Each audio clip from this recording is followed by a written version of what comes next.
Hello, and welcome back. Highly anticipated chat and conversation with someone who this is a conversation that I've looked forward to having for a very long time. Dr. Leo, you're absolutely welcome to my channel. I'm so pleased to have you here. You don't know how pleased I am. I am 100% just very elated to have you here. You're welcome, Dr. Leo. Thank you so much. Thank you, Esther, and thank you for creating this platform. Yes. You're absolutely welcome. So what part of the world are you in at the moment, sir? Well, I'm in Nigeria now, but I'll be in South Africa next week. I was in Jos. From Jos, I moved to Calabar, from Calabar to Lagos, then Ibadan, then from Ibadan back to Lagos, then Lagos to South Africa, then back. So, yeah. I know you're always busy. You're always on the move. Always. You're either on BBC or you're on Sky News or there's somewhere. Everybody wants a piece of you. Yeah, I think we need to do the beats. We can. Because there are not many of us, and there's a lot of work to be done. There's a lot of work to be done. So I need to move, I need to be there, and I need to see how I can lend my own hands or efforts or energies, to some little efforts being made, in different parts of the country and the continent.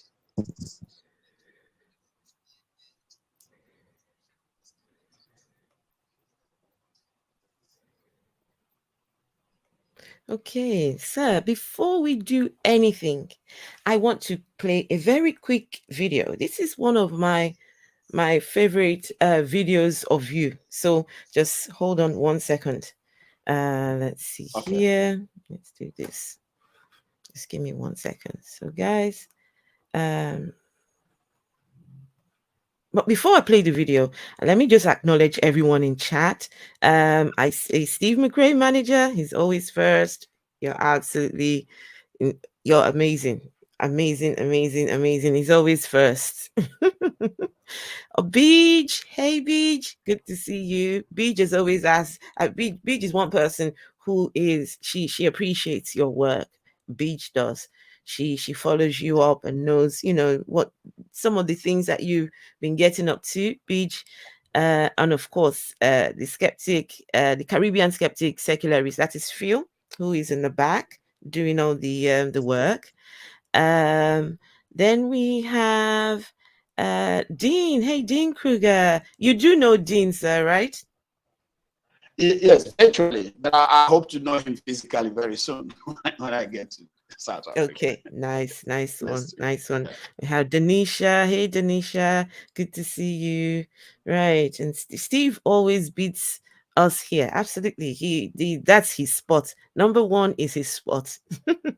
All right, guys, let's do a quick share here.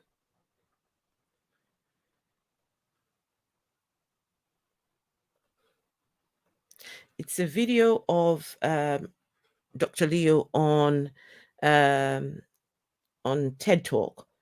This is one of my favorite videos, and let's see. Just give me 1 sec. Let's do this. Okay. We're not going to watch all of that because, of course, that video is on a platform, and they deserve the views. This is one of my favorite videos of Dr. Leo, and I will put the link to this video in the chat. So please click on the link. Make sure to go and watch the rest of this amazing video. Dr. Leo, do you still remember when you did this video? Has it been such a really long time? Yes, I do. That was in Arusha, Tanzania. I do. I remember that very well. And before I let you start speaking, I'm going to do something quickly. So I went online to go and figure out, let's find out what Dr. Leo's been getting up to lately. And so I'm going to just tell folks just a little bit about you. If there's anything wrong about what I'm saying, sir, you can correct, because sometimes information online, some people just put some wrong information sometimes. So Dr. Leo is a Nigerian human rights advocate and humanist. He is a former Western and Southern African representative of the International Human and Ethical Union, and has specialized in campaigning against and documenting the impact of child witchcraft accusations. Dr. Leo holds a Ph.D. from the Bayreuth International School of African Studies at the University of Bayreuth in Germany. Having earned a graduate degree in philosophy from the University of Calabar in Nigeria, Dr. Leo's human rights advocacy have brought him into conflict with high-profile witchcraft believers, such as the Liberty Foundation Gospel Ministries, because of his criticisms of what he describes as their role in the violence and child abandonment that sometimes result from accusation of witchcraft. Dr. Leo was appointed as a research fellow of the James Randi Educational Foundation, where he continues working towards the goal of responding to what he sees as the deleterious effects of superstition, advancing skepticism throughout Africa and around the world. In 2014, Dr. Leo was chosen as a laureate of the International Academy of Humanism, and in 2017 received the Distinguished Service to Humanism Award from the International Humanist and Ethical Union. Dr. Leo's human rights field work has led to his arrest on several occasions in Nigeria.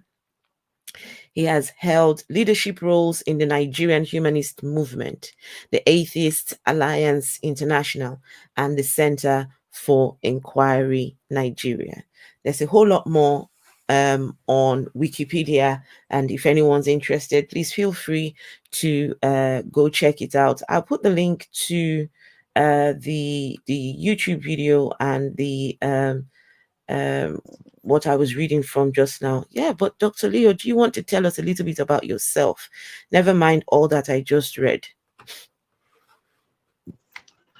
Okay, well, I think the most difficult thing about, the work I do is for me to talk about it. Okay, so, but I'll try. I grew up in a rural community in southeastern Nigeria, and when I grew up, like I said, in my TED talk, there was no electricity, just a typical village. So life was very rural, remote, of course, far removed from what you are seeing today in terms of urban life. But I started going to school, and by going to school, I started questioning. I started asking myself so many questions about life.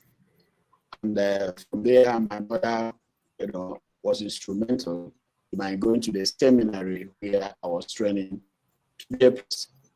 And because of the emphasis on education and learning, sometimes one-sided, they emphasize education, but they also emphasize dogma and authoritarianism and superstition also in the seminary. So that I was able to get education, but I left the superstition from there. So I went to the seminary and studied. I did philosophy, and some years later, I started theology. But a few months into my theology program, I left and then started the Nigerian humanist movement, because I felt that was the only way to make constructive my experience in the seminary.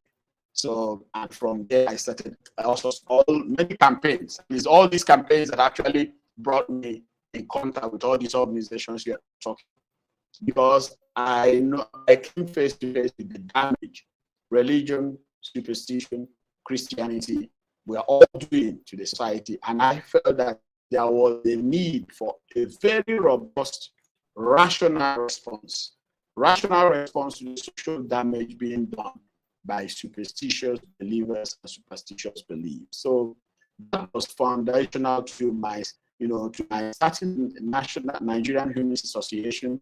And I tried to get involved with other organizations that could help me do this. And I want to tell you that it's still very tough. There are still very few international voices or institutions that can help us address the problem here. And I feel very frustrated. Sometimes I feel not very satisfied with what is being done, because the challenge here is huge. So that was how I got my affiliated with the Atheist Alliance, Center for Inquiry, Humanist International. Right now, I'm a board member of Humanist International, and we are working also closely to address the case of Bala and another problem. So, and I started also the Advocacy for Alleged Witches, because I felt that there's need for a mechanism that speaks to this problem, that tries to address this problem, just like other things. So I'm also involved in promotion of critical thinking in schools, because I felt that without critical thinking, we are just, what we are doing is like pouring water on the leaf.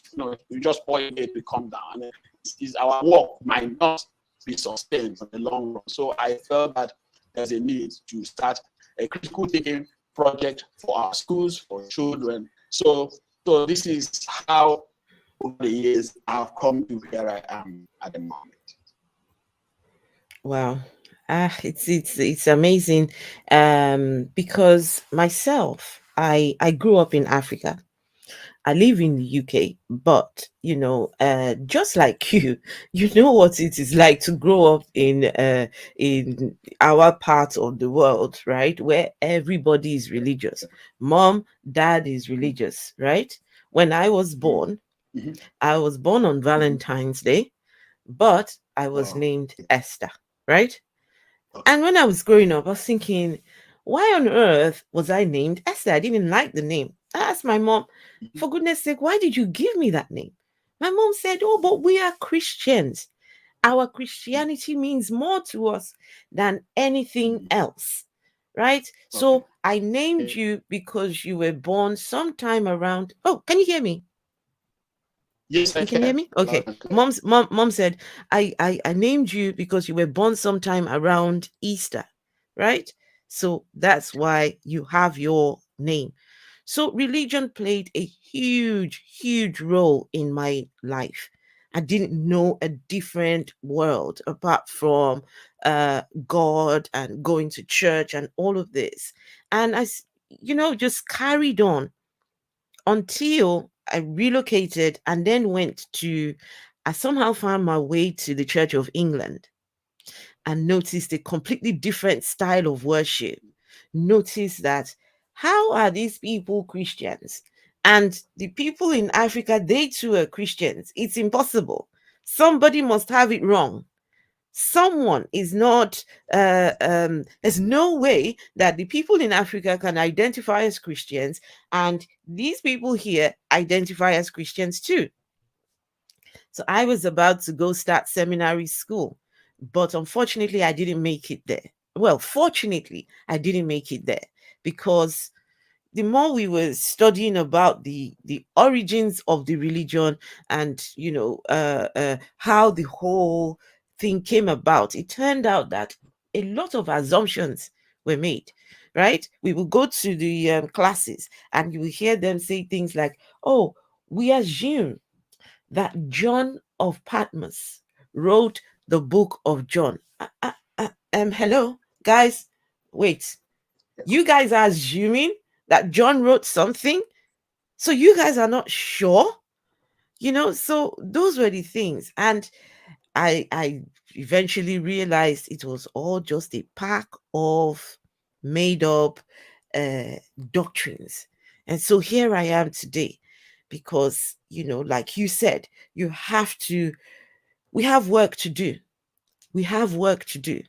It's not enough for me to walk away from Christianity, get to this point where I now identify as an atheist and humanist, and just decide to just fold my hands and just let things just happen. No, we have to be a voice. We have to be here doing something, right? So did you want to just add a little to that, sir?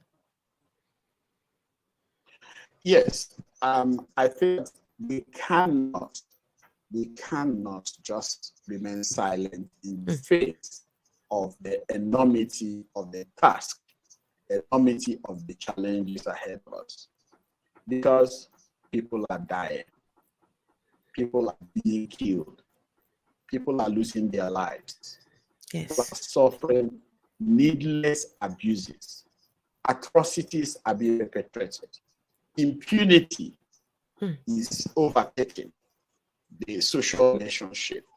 And I mean, we are getting increasingly disconnected from humanity, from civilization, as a result of all these religious misconceptions. And you see, yes, religion was introduced, right? Just like it was, Islam was introduced. The challenge we have today is, what are we making out of this religion? Yes, they brought Christianity, yes. But how are Africans practicing Christianity? What we are seeing is people are practicing Christianity at their own expense. It's what's going on in South Africa, where pastors will command the congregation to eat grass, and they will eat grass. To drink Dettol, and they will drink Dettol. We have witch hunting cases where pastors or people who make claims, supernatural claims, are leading violent campaign, abusive campaign, inciting hatred against others, all in the name of religion, in the name of Christianity, or in the name of God. That is unacceptable. And you know what? We are the ones to lead this campaign. Yes. You know, what happens that, the whole world is watching us. Yes. Africans. Okay, do your bit. And we are failing ourselves. And I want to tell you, we are failing ourselves, we are failing the world. Let me tell you why. Because Christianity and Islam are religions introduced from outside, but they also have some connection with politics, international economics, international relations. But now they have introduced it in Africans, and Africans are failing in their own bid to subject this religion to scrutiny, critical examination. Instead, they are actually practicing Christianity more than people who introduced the religion. They want to be more Muslim than even the Arabs. So, and that is why the religious backwater of Christianity and Islam, you see them in Nigeria. Yeah, you see the kind of killing, going on in Nigeria today, and you ask yourself, in the name of what? They say in the name of Allah. What does Allah mean? What does it mean? Do you get it? And they will say, oh, in the name of Prophet Muhammad. Who is Prophet Muhammad? What is our business with Prophet Muhammad? Okay, so but Africans have made it their business to the point that they are undoing themselves, and the world is watching us. Yes, pastors are also going around practicing exorcism, practicing all sorts of abuses, violent exorcism, abuses, witch hunting, and telling congregations to drink Dettol, eat grass. The world is laughing at us. And this is where we must come in as African atheists, as African rational, African skeptics, as African free thinkers. This is where we must step in. Look, nobody will do this for us. Yes, like that. I just returned from Calabar, where I met victims of witch persecution and their families. And let me tell you the story of one of them. One of them was a woman, October. Somebody died in the community, and they came and said that the death was not ordinary death. Here in Nigeria, they know the difference between. Dr. Leo, can I interrupt, Yeah. please? Okay. Is it possible to turn your camera off? We can have just your voice, because someone suggested your sound is a bit shaky. If you turn your camera off, it might help with the audio. Okay, so because we don't want to miss out on anything you have to say. Okay, all right. If you carry on, sir. Yes. So I just returned from Calabar, where we met with victims of witch persecution, and I want to tell you the story of one of them. This woman last month, Mrs. Igwe, just came back home and wanted to do some farming. And within that period, somebody had a motorbike accident and died. The family said, look, this was not an ordinary death. You have a lot of people living on the streets, they know the difference between ordinary death and extraordinary death.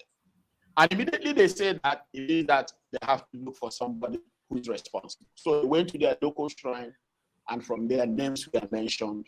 And they wanted accusing figures at this woman and some young vigilante group members. They came, abducted this woman, took her to the shrine, marketed her, cut the stomach, okay, and use a stick, push the stick into the vagina, into the private organ. I mean, I had very horrific stories, and I want to tell you, I was in tears. And anytime I remember it, I tear up. These children saw their mother brutalized. Okay. And what happened? They reported the case to the police. The police came around, made some random arrests, extorted money from the people arrested, and released them. How can you do this? How can you do this? And I want to tell you, it's not only that very case. There are so many other cases that were going on. People are being killed. And when you challenge it, you know what they will ask you? Are you saying there are no witches? Do you believe in God? Don't you know there are evil forces? Don't you know there is Satan? Don't you know? So at the end of the day, these assumed supernatural entities or imaginaries are being used to justify atrocities. And look, nobody will do this for Nigerians or Africans. Africans must step forward. They must step into the ring and fight themselves. And this is where I'm telling you, we are failing ourselves. And for me, I feel ashamed about to tell you of describing myself as an intellectual or as a scholar. And I ask myself, what are African scholars doing? Yes, you get doctorate degree, you want to go and lecture and get good salary somewhere in the West or another. While your continent is burning, I can't get it. Scholarship without conscience, I can't get it. So a lot of people think that the best thing you can do after getting a doctorate degree is to go and find a job somewhere. I can't find a job. My mind can't take it. My mind is with these people who are being victimized on a daily basis. In Ghana, they are living in witch camps. Those witch camps, they call them, they have been existing. I went there. People are just living in makeshift shelters, huts. Sometimes raffia leaves, they just used to prepare something like a house. And there people spend the rest of their lives. Many of them die. Sometimes I meet them and I visit. By the time I come back, they are dead. What a world. And do you know what? At a point, Ghana listed these witch camps as tourist sites. Tourism. Okay? Now, a lot of pressure is being mounted on the Ghanaian government and said, okay, they have to close down the camps. I said, don't close down the camp. Shut down witchcraft accusation. That's the problem. But nobody wants to touch it because there are still this idea that, okay, I'm part of African culture.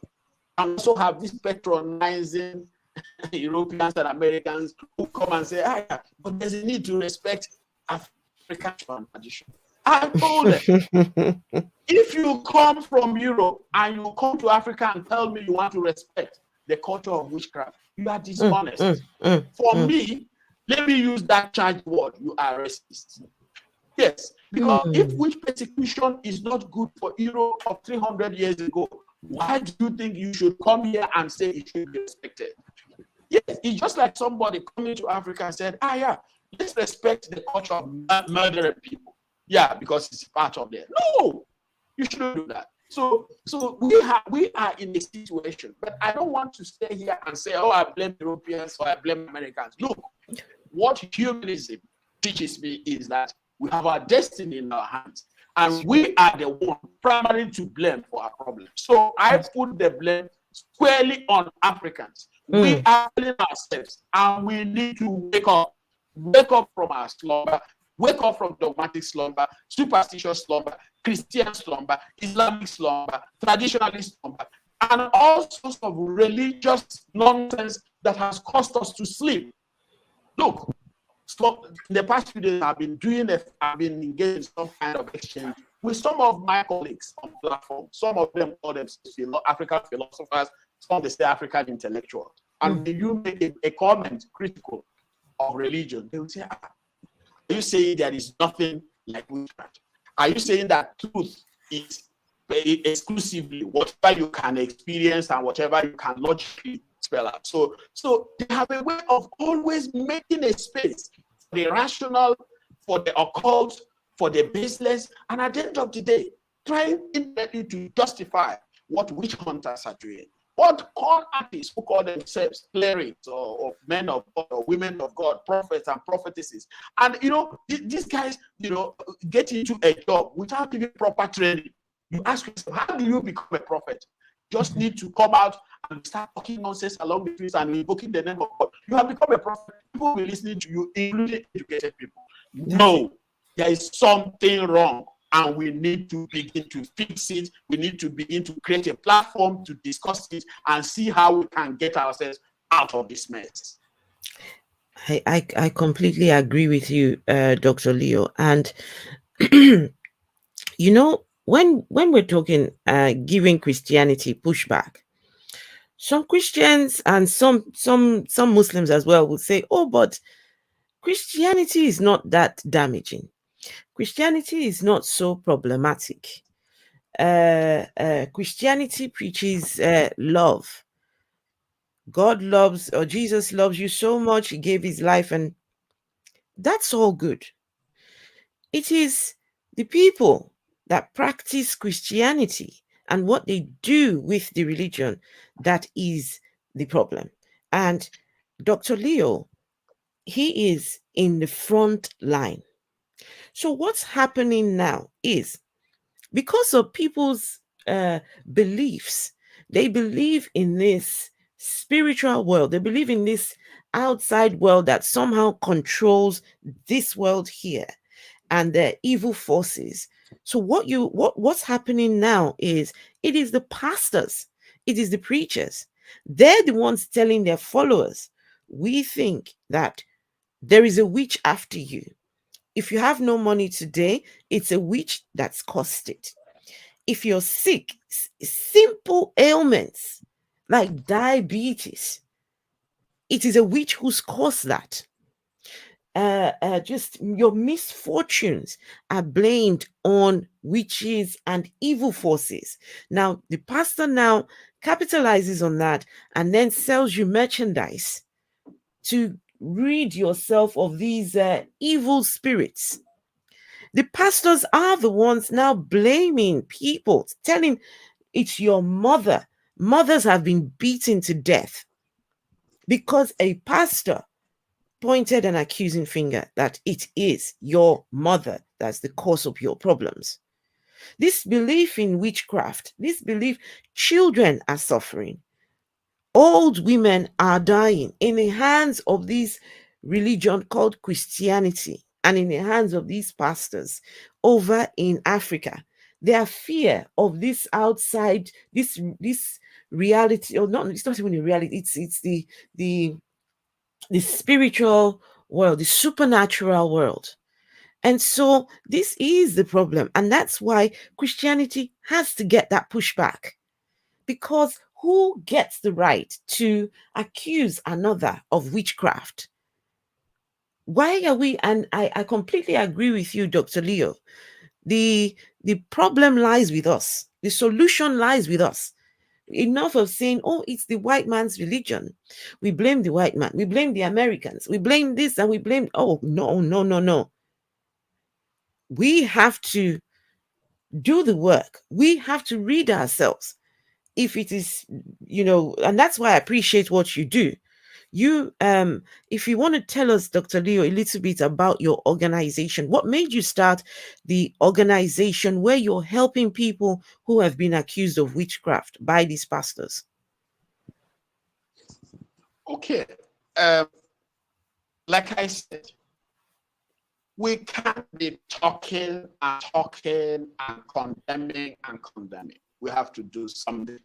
Because for me, as a humanist, what I call humanist virtue is affirmation, positive action. So it's not enough for us to keep saying, okay, look at what pastors are doing. Yes, I engage those of them online, but we need to translate our ideas into practical programs that will make positive difference in the lives of people. And that is the way I used to, get myself back, because some people ask me, what about your mental health? All these things you are doing. I said that I use positive actions to recreate myself. When I try to channel energies to support survivors. So what I have done, number one, is to create this organization I call Advocacy for Alleged Witches. I made it clear the advocacy is for them. So there is nothing like putting it in a very vague, neither here nor there kind of thing. It's advocacy for alleged witches. So what do? As soon as we get any information, first of all, we put it out there. We draw attention of the police, women lawyers, human rights organizations, the courts, Ministry of Justice, politicians, everybody who can help raise the voice, because it's a power struggle. It is a struggle, between the accusers and accused. So what we try to do is try to see how we can rally support for the victims and maybe mitigate, reduce the impact. So that's what we do. So what we do again is to provide them little help, sometimes help them relocate, support their families, to help them locate where they could really continue their life, all for the attention to God. So in Plateau State, where we had 2 children who were established because they were accused. Luckily, they survived. Children. I met with them. Yeah, children, yes. Because somebody saw them in the dream. Who accused them, sir? Who accused these children? An adult, yes, an adult man. A man. Was the pastor involved by any chance? No, what happened was that, this man had a dream, and of course involved the local pastor. A man who was sick in the family had a dream, and of course involved the local pastor, and they brought these 2 children, and they started the process of trying to get them to admit and release the man, because that's the word they use here. They said that these children they were holding the man, they needed to release the man. And of course, these are kids, about 7 years, 4 years. What do they know? What do they know? And the children were resisting. In the course of that, they poured gasoline on them and set them ablaze. And luckily, they survived. Okay, so I was with them about over a week ago in Jos. I met with them, and we are supporting them and their families so that they could get some education, and then hopefully rise above, the situation where they could be accused again. But we continue to use their experiences to draw attention to this fact. So that's what we're doing for children. That's what we're doing also for elderly women, people who live in rural areas. And we try also to, support them, go to court, get the police involved. Because immediately you bring in the police, they run away. These are people who say they have magical powers. They have magical powers, they could do this and that. Immediately you arrest them, they start begging, they want to settle out of court, or they run away, or start bribing the police so that they get released and things like that. So we are trying to make it difficult for witch hunters. We're trying to make sure they don't continue to operate in impunity, which has always been the case. And a lot of people can't come in from outside because they say, yeah, but these are Africans.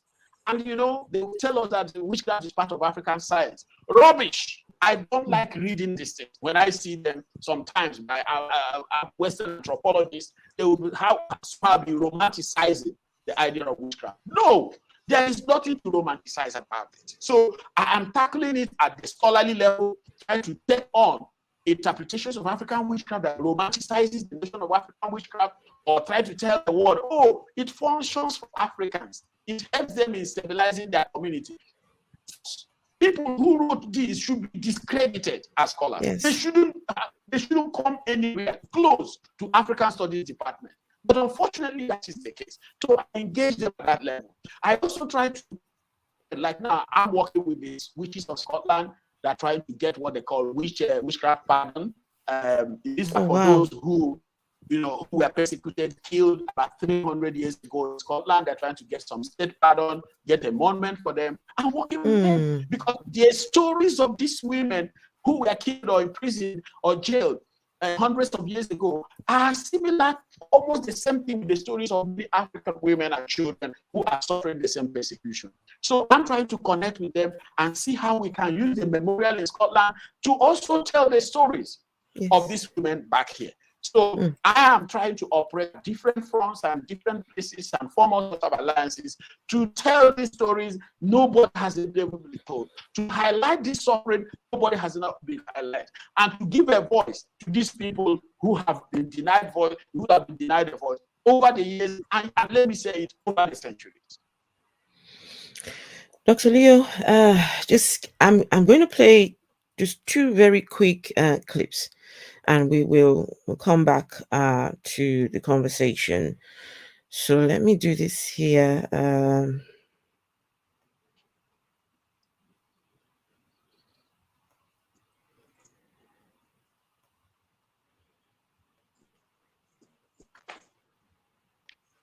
Okay.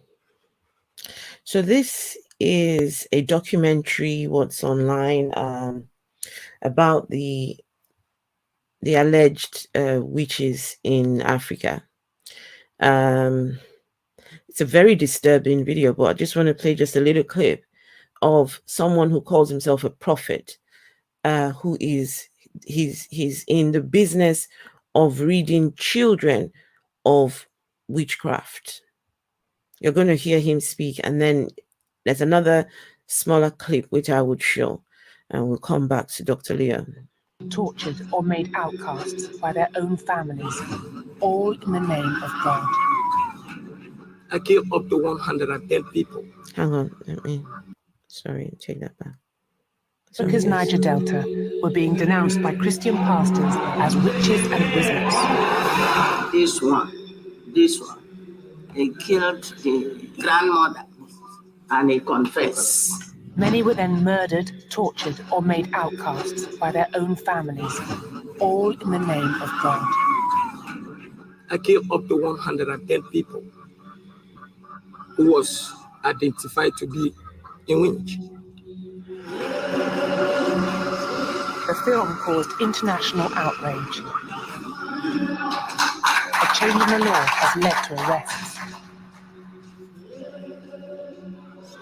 Tonight we return to Africa's witch children to discover what happened to some of those we featured, like 5-year-old Mary. This girl is not a witch. This girl no be witch. And 6-year-old Utiofo. I want to kill that small girl. Oh. And we follow the British charity worker who has devoted his life to saving thousands just like her.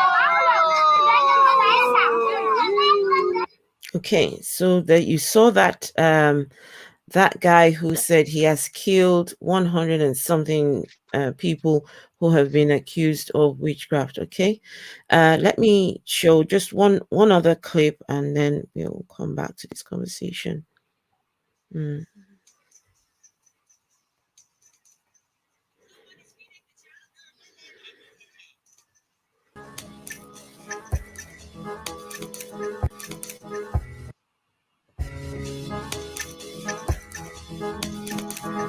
No one is feeding the child? Yeah, no bother, no bother.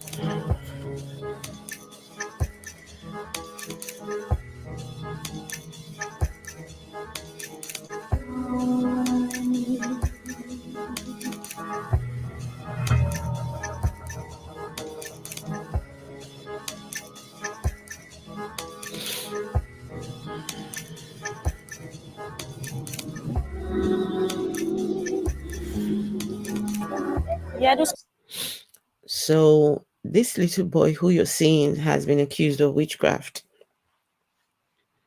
He's out on the street. There's just nobody who will come to his rescue because everyone in the community is afraid of witchcraft. This little child, only 2 years old, has been blamed by, I think, a pastor, preacher, somebody, of being the witch, and so he's out on the street. The community people cannot even come to his rescue because they're afraid that he will pass on the witchcraft to them. Right now, he is so close to death, as you can see. He's that close until this lady comes along.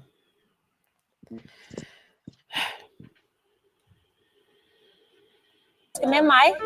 Nu skal du ikke være her længere. Men du skal med mig.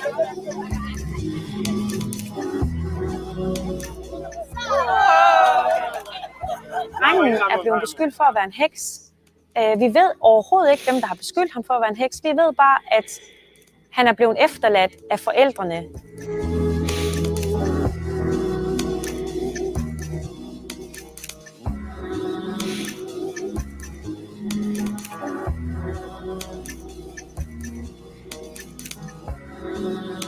So in Nigeria, children are labeled witches, often to explain the family's misfortune.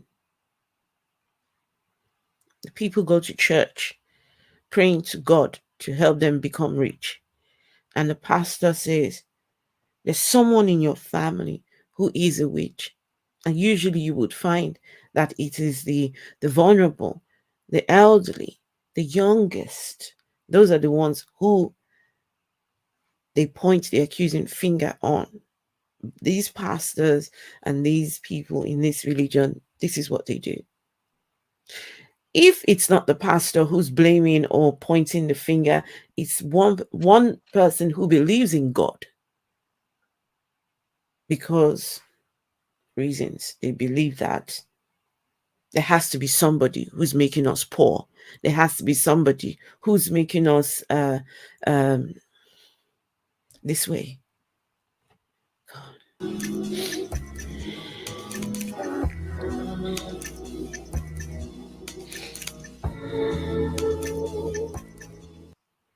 So those girls that you can see with the burns, a lot of them have been burnt alive.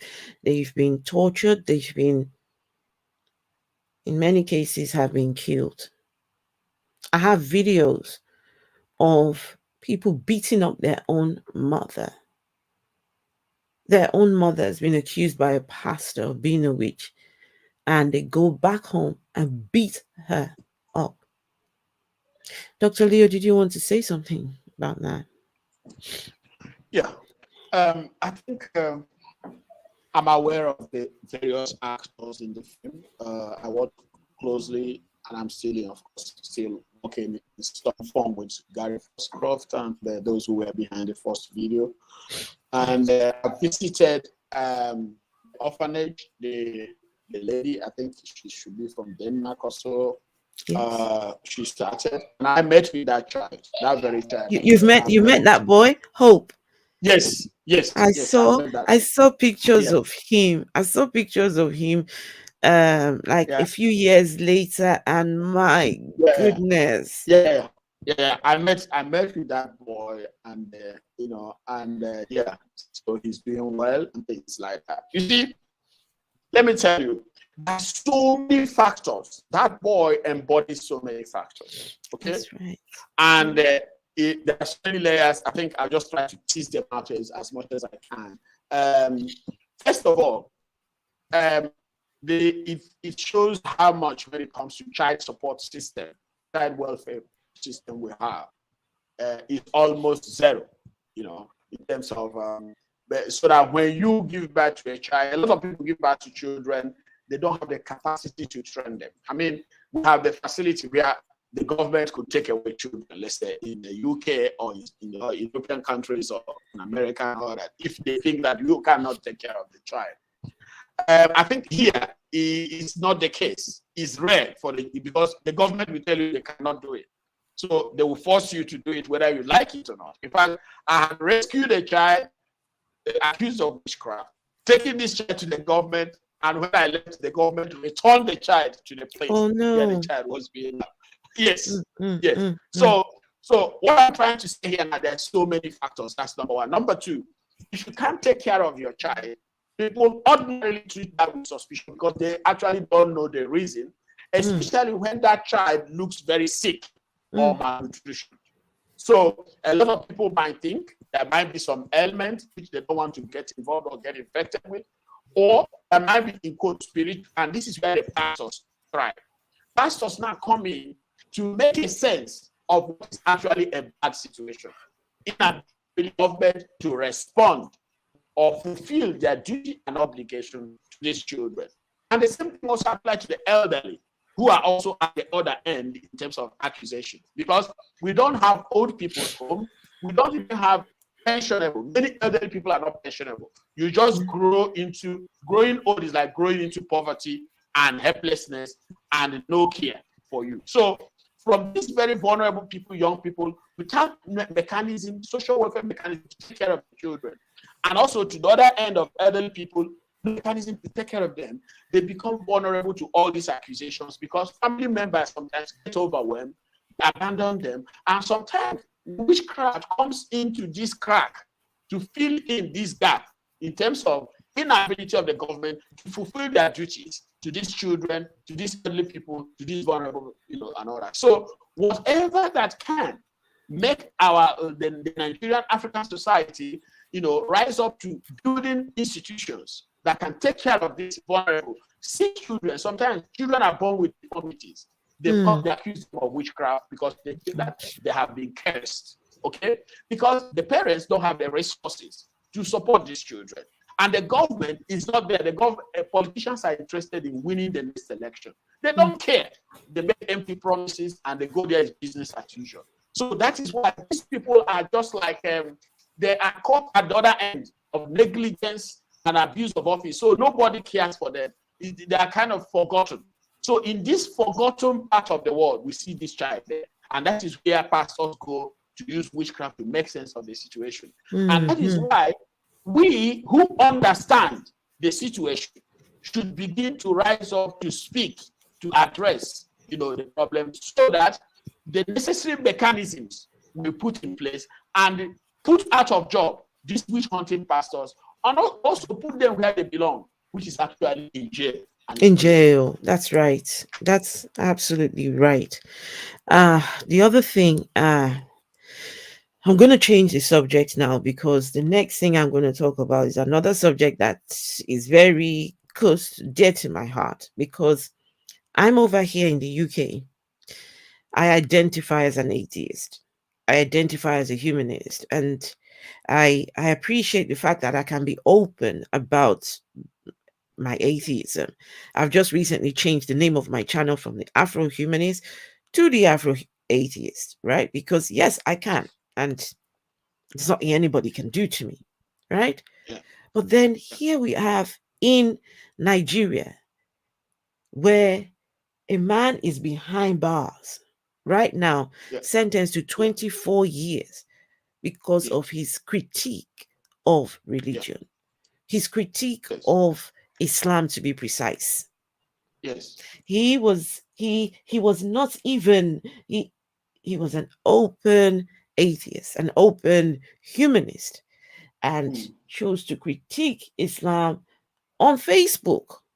And for that reason, he has been arrested. He's had the worst life possible, as far as I'm concerned. And that's why I appreciate where I sit.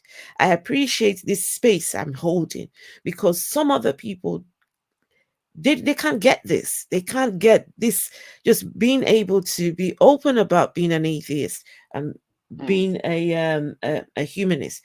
But first things first, before I talk about Mubarak Bala and your involvement, because a lot of people want to know about the status of Mubarak, because I know Mubarak is not only your close friend, he's also he's your very, very Yeah, he is the president of the Humanist Association of Nigeria, right? Nigeria. Yeah. And that yes, was a group that you started, sir, right? Yes. Yes. And so before anything, just 1 second, let me share this quickly.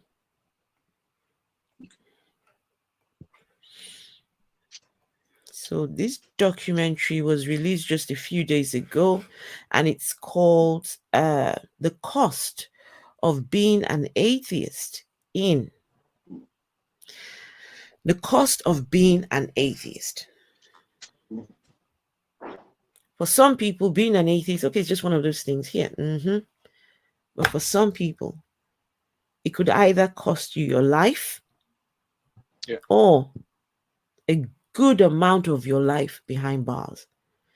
I'll put the link to this video because I think everyone should just go and watch it. But I'm just going to play Dr. Leo's part in this BBC documentary.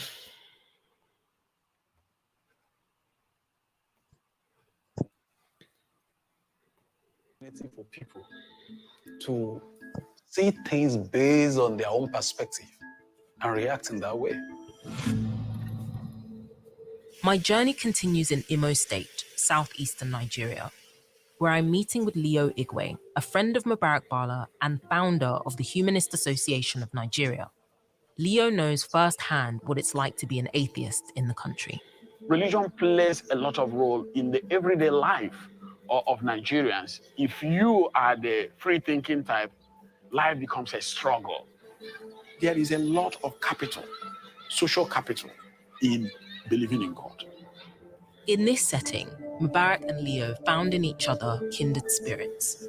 Listening to him gave me hope, made me have this sense of fulfillment. Yes, after all, I'm not that crazy person a lot of people think I am. And we started working together until he was arrested in 2020. This place is densely Christian. This is where I was born, this is where I grew up, and this is where I worked as a seminarian or somebody training to be a priest. One of the seminaries I attended, this is it. I started reading about humanism when I was in the seminary. Humanism resonated with me because it made me see religion as a human creation. There is that sense of a superior entity at the center. Human beings actually crafted that entity and sometimes are ready to sanction and sanctify the killing of human beings, the oppression of human beings in the name of that entity.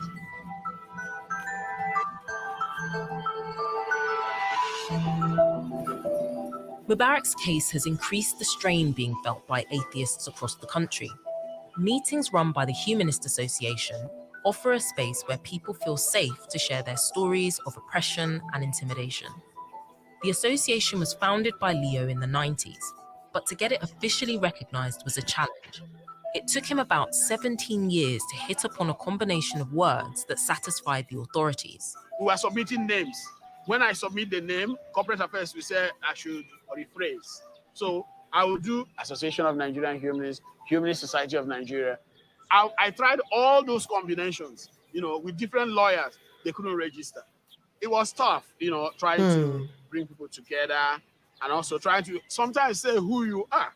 It's only when I come in an environment like this that I laugh without looking at my back. Are any of you guys feeling pressure or feeling threatened? I used to work in the hospital, and the man made it mandatory that everybody must pray in the morning. Before you inject a patient, you must pray. When I now became like a full atheist, I stopped all these things and kind of impeded on my job. At some point, I had to just blend in. I have some guy told me that, do you go to church? I said, no, I don't go to church. Like, what? You're making me lose the love I have for you. Then I playfully said, I don't have church attire. The next day, he went to boutique and bought me clothes.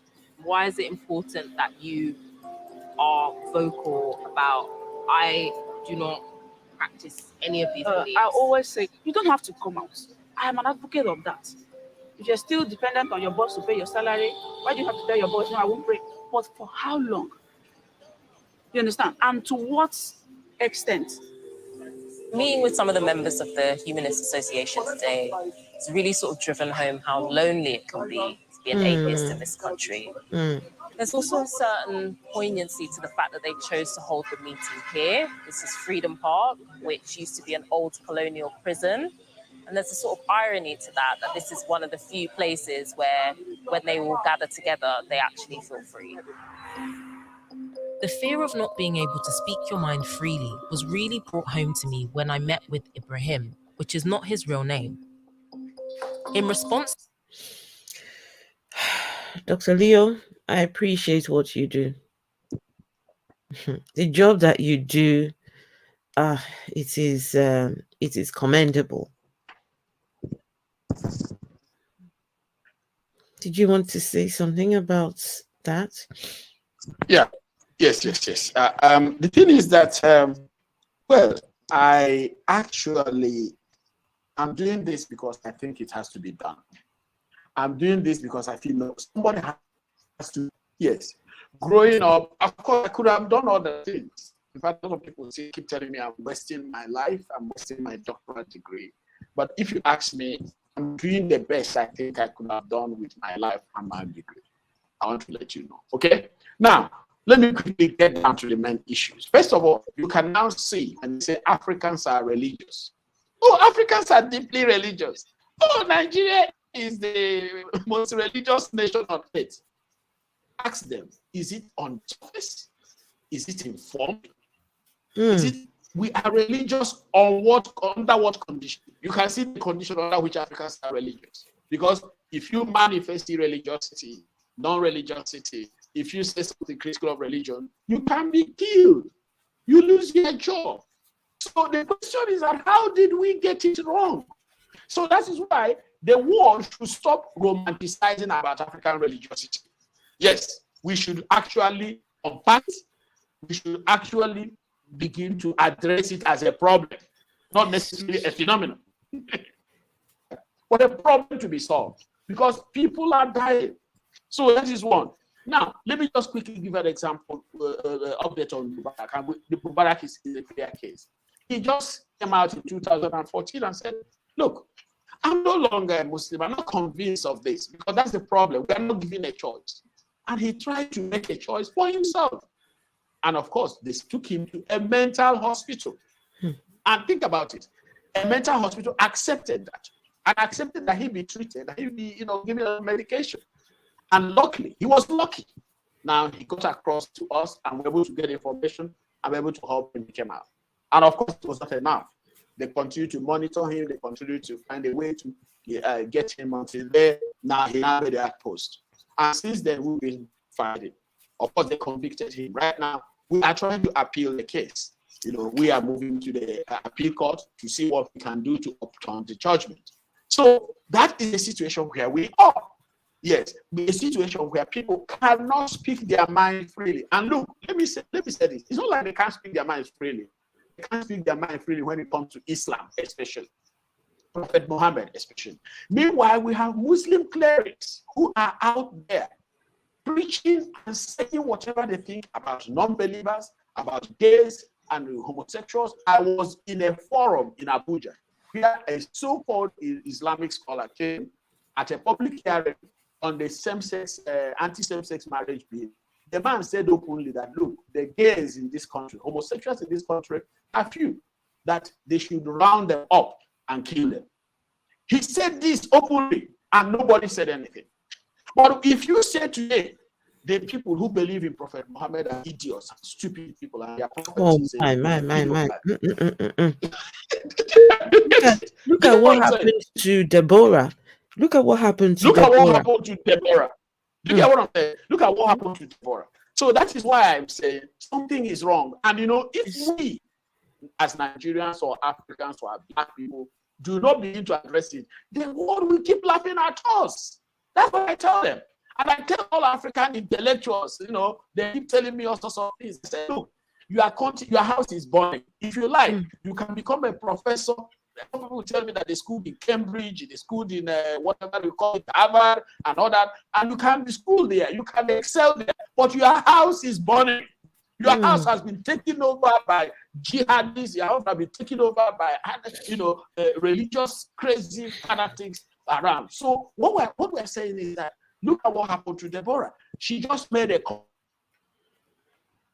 And let me tell you this. We had a small meeting of humanists somewhere, and somebody introduced himself as an ex-Muslim. So, and when it was time, he said, "Oh, we'd like to start a WhatsApp group." Some people do not want the ex-Muslim to join. You get it? So, because so one of them was like, you know, Muslims, nobody knows the extent they can go. So they cannot be trusted. No. So they have created a situation of mistrust. Okay, but what are we trying to say? We cannot leave it that way, because that's what they want. If you watch the video, you saw somebody who calls himself a lawyer and a Muslim putting up this kind of very smile and a kind of being excited and happy that Mubarak is behind bars for 24 years for making a comment. They were happy. He said that Mubarak should have known. He's got a young baby, right? He should have known not to say those things, because now the baby is going to grow up without his father. Do you get it? Now listen. Muslim Islam is a foreign religion. Africans had their religion and Christianity. They came here. Yes. They all came here. These religions were introduced to people who had their religion. Now, Muslim clerics and those who introduced it, did they respect traditional religious beliefs? No. They desecrated. Yes. They just want the religion actually wiped off and built and now people who don't even have respect for even though the rights of others to profess religion, and that the people now preaching us to respect their belief. And what belief do they want us to respect? That I should respect the fact that a book written, copied over the years from other sources that it was written by God. How can you respect that? How can you respect falsehood? How can you respect piracy? How can you respect copycats? You get it? Now, there's somebody you don't know who was made a prophet, and nobody to say anything about it. Why? Meanwhile, you say something about other people's religion, other people's beliefs, non-believers, and things like that. So what I'm saying is that Africans must watch it. The way we are going with this religion, the way we are going with the fanaticism, extremism, our religion, it is pushing us behind, and it's making us, there's this prejudice, our Africans are primitive and backward. Now, we are taking a primitive side of Christianity. We are taking a primitive side, a more primitive side. I'm not saying that Christianity actually, by us, it is always primitive, but there are grades in the primitivity. So we are taking a more primitive side. Okay, and the world is laughing at us. We are undoing ourselves. So what we are looking at here is that Africans should wake up. Africans should stand up. Africans should rise up. Africans should not just resign to this condition, because where we are in a mess, in a complete mess, and Nigeria encapsulates that mess. Yes. Islamic mess in the north, and Christian mess in the south. And here we are killing ourselves, and our economy is in a mess. We cannot channel efforts there. Instead, we channel efforts in building churches and mosques. Look, I traveled to a city some months ago, and when Muslims are praying on Fridays, they block the expressway. Oh, yes, I saw that video. I saw the video. Yes. They blocked the entire road. They blocked nobody could move. While the Muslims were praying. Yes. I think the video is online. It's online. Yes, there'll be traffic. You get it? There'll be traffic. So now, if you start campaigning, they say, you don't respect Islam. Now, they don't respect us. They don't respect the rights of other people. How do you see? So that is where we are going.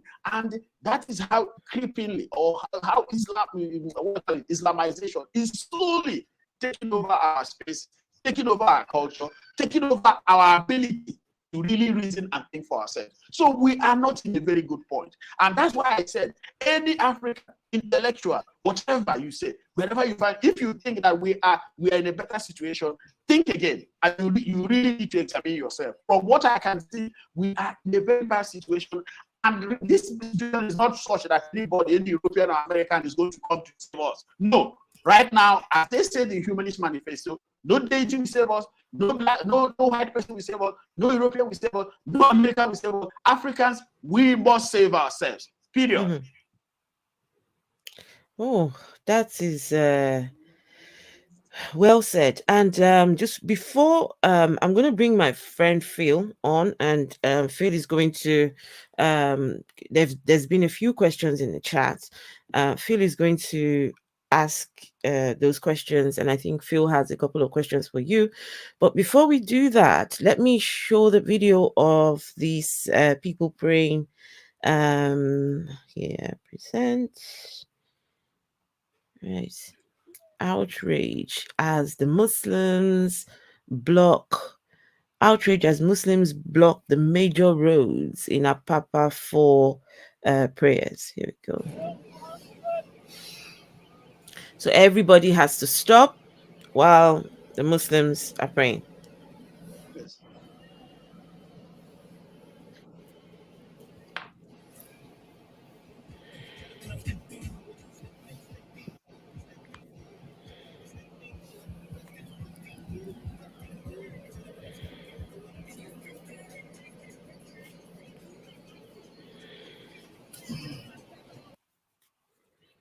There we go. Just 1 minute long. There are other longer videos just highlighting the problem.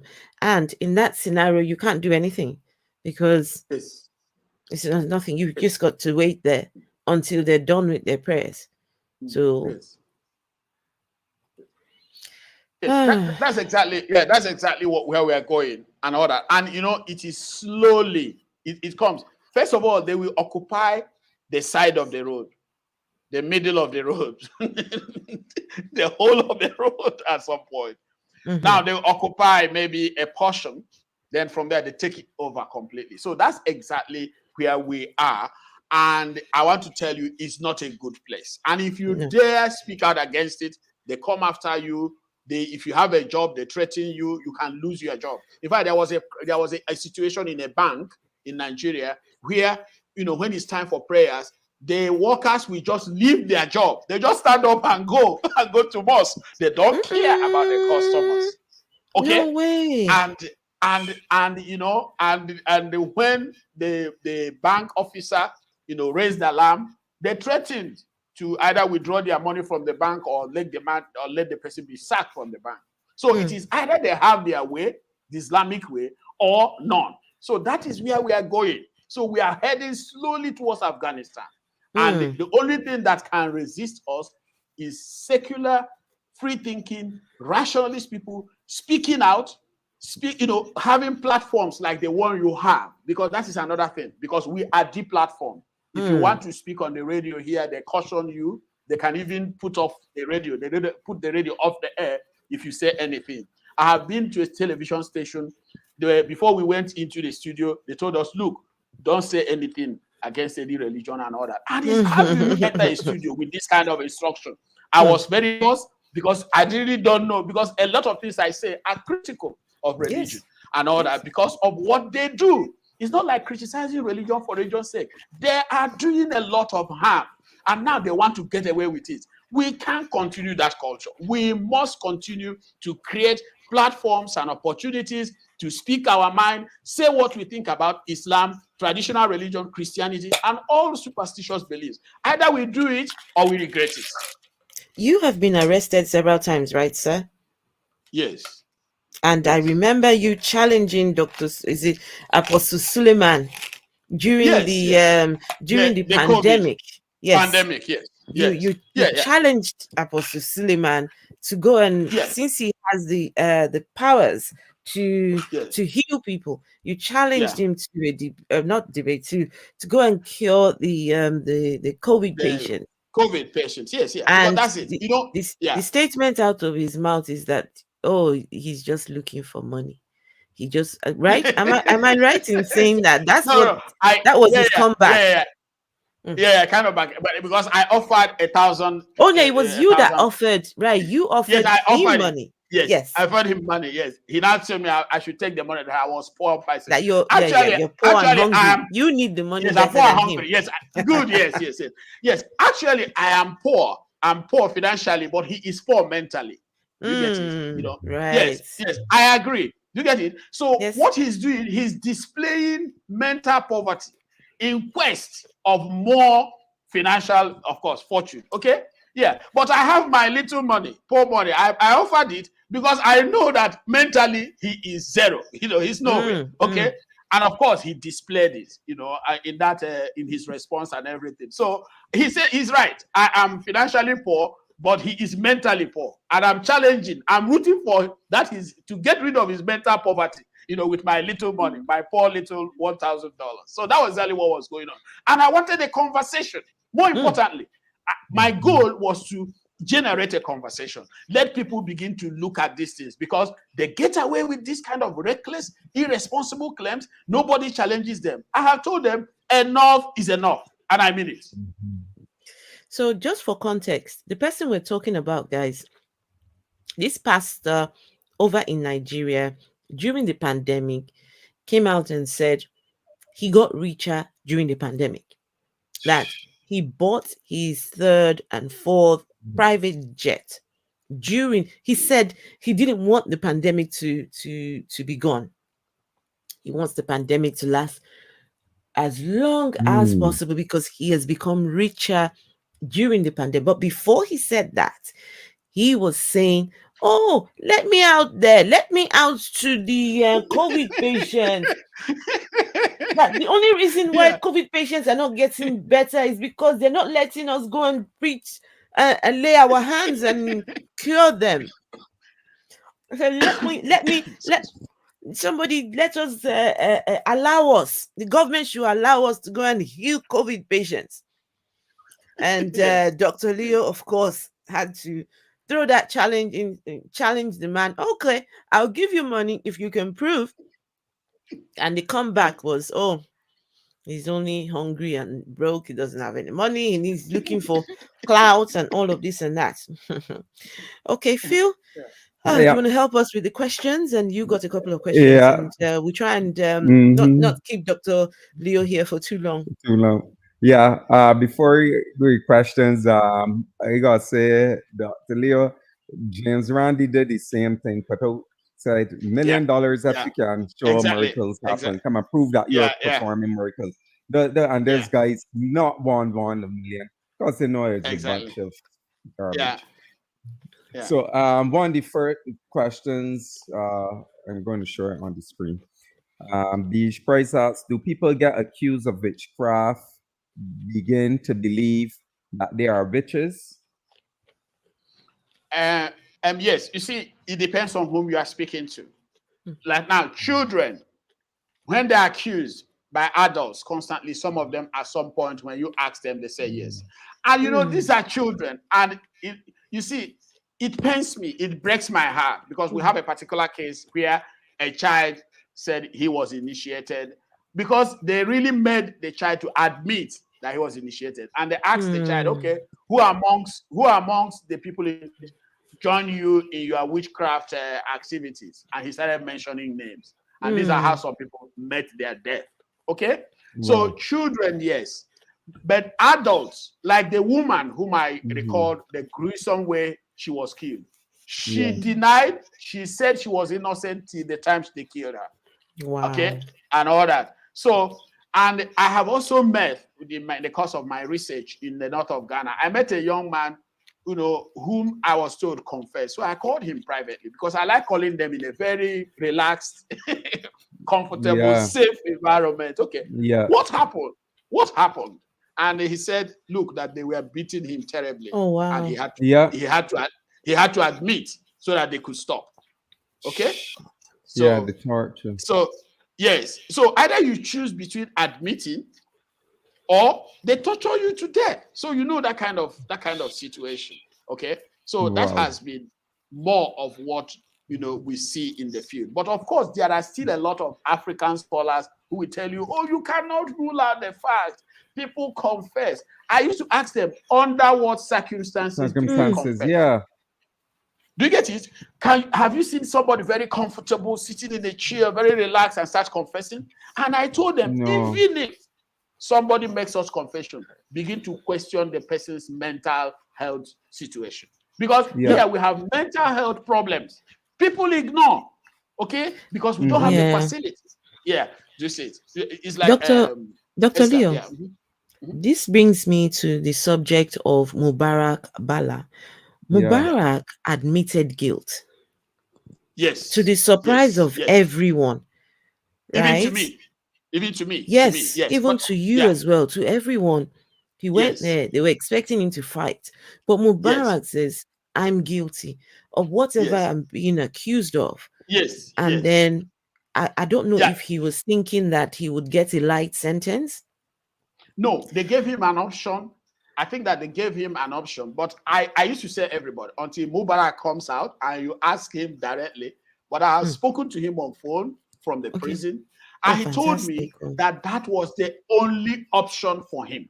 They gave him an option either to continue to languish in jail or get killed, and his lawyer will be killed at the court. Or he admits, because he told me that, look, that the questions the lawyers prepared, that there's no way the prosecutors will answer those questions. Okay, that they will be angry. Listen, they easily get angry. These are the people who want their beliefs to be respected. Who are the people who want to, now, he said that they will be annoyed by the kind of questions, interrogating some of their claims and all that.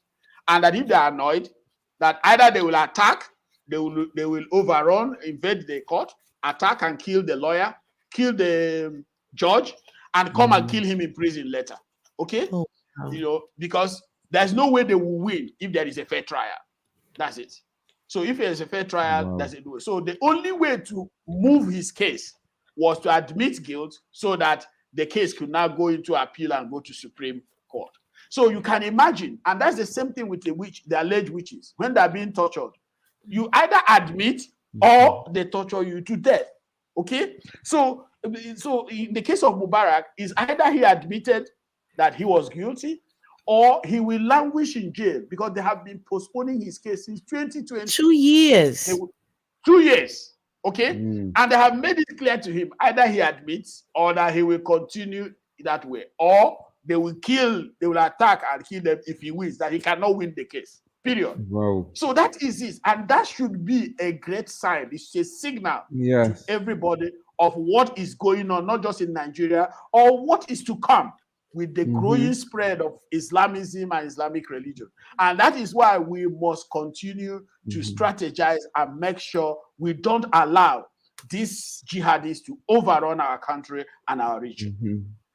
Not just the jihadists, but also those pastors and the preachers. All of them. Of course. So, but from the point of Mubarak, I was just trying to look at those behind his incarceration. They use the same method. That's what I said. Alleged witches, or the case of blasphemy, they use the same method. Either you admit or you languish in jail and die. Okay, or they'll come and kill you. So there are no way. So there's somebody that was in the chat. I don't know if he's still here. Akara Ogun, who I've had conversations with him. He's on Clubhouse, and he's a Yoruba man who is trying to promote people just going back to their roots, back to their traditional worship. Now, I'm an atheist. I don't subscribe to religion at all. But listen, between a choice of going to Ifa, your traditional local deity, or choosing Jesus or Allah, I would rather you go, a God that looks like you, a God that relates with you. So anyway, that's something he's doing. He played a video of some Muslims.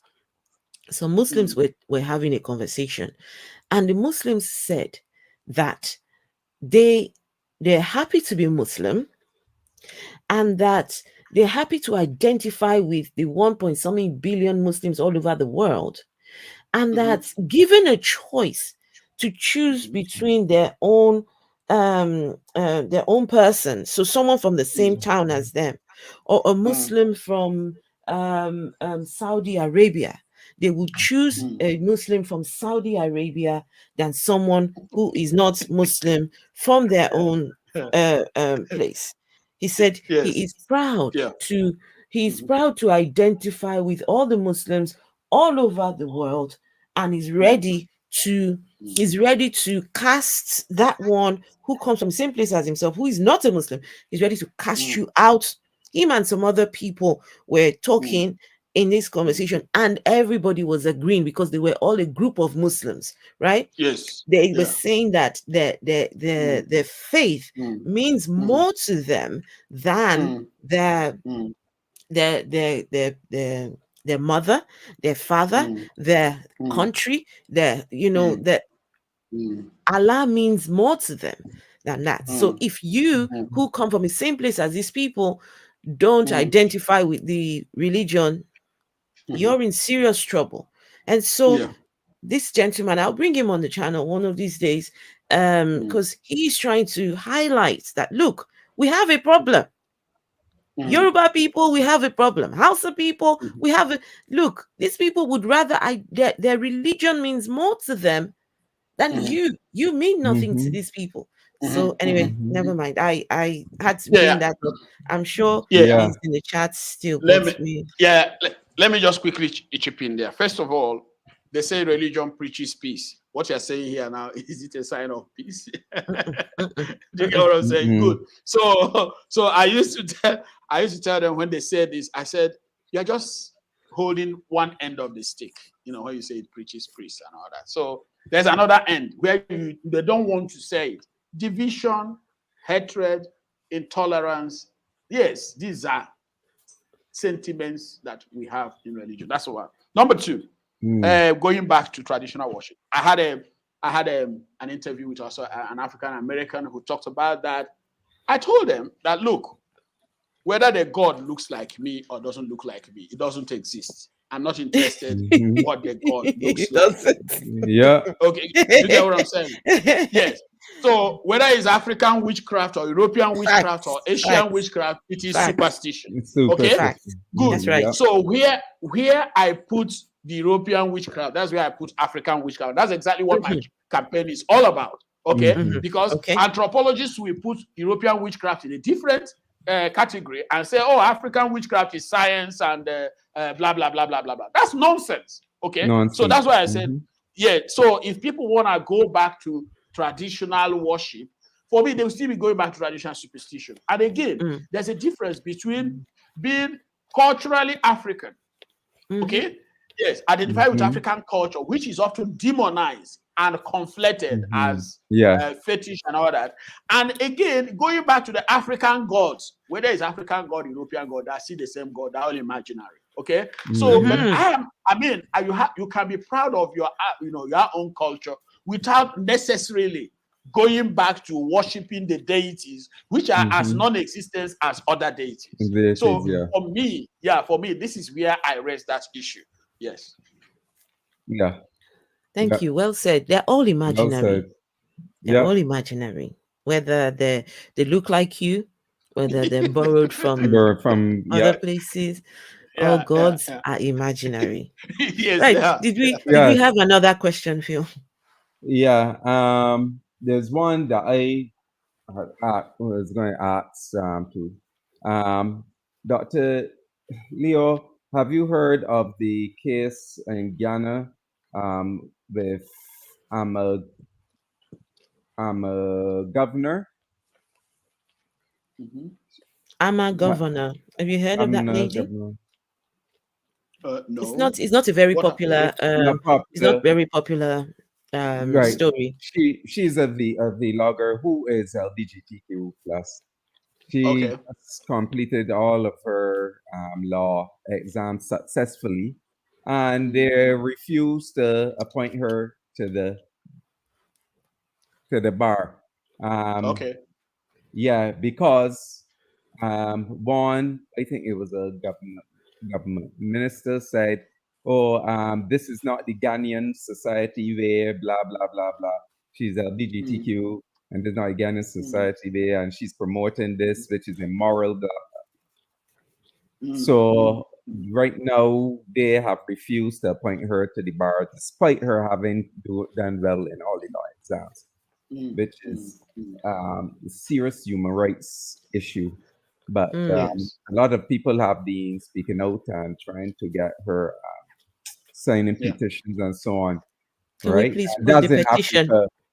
No, we need to put that petition in the, because what it is. This lady is on YouTube. She's a vlogger. She's doing fantastic work. But she identifies as queer. She has finished law school. Now to go on to being called to bar.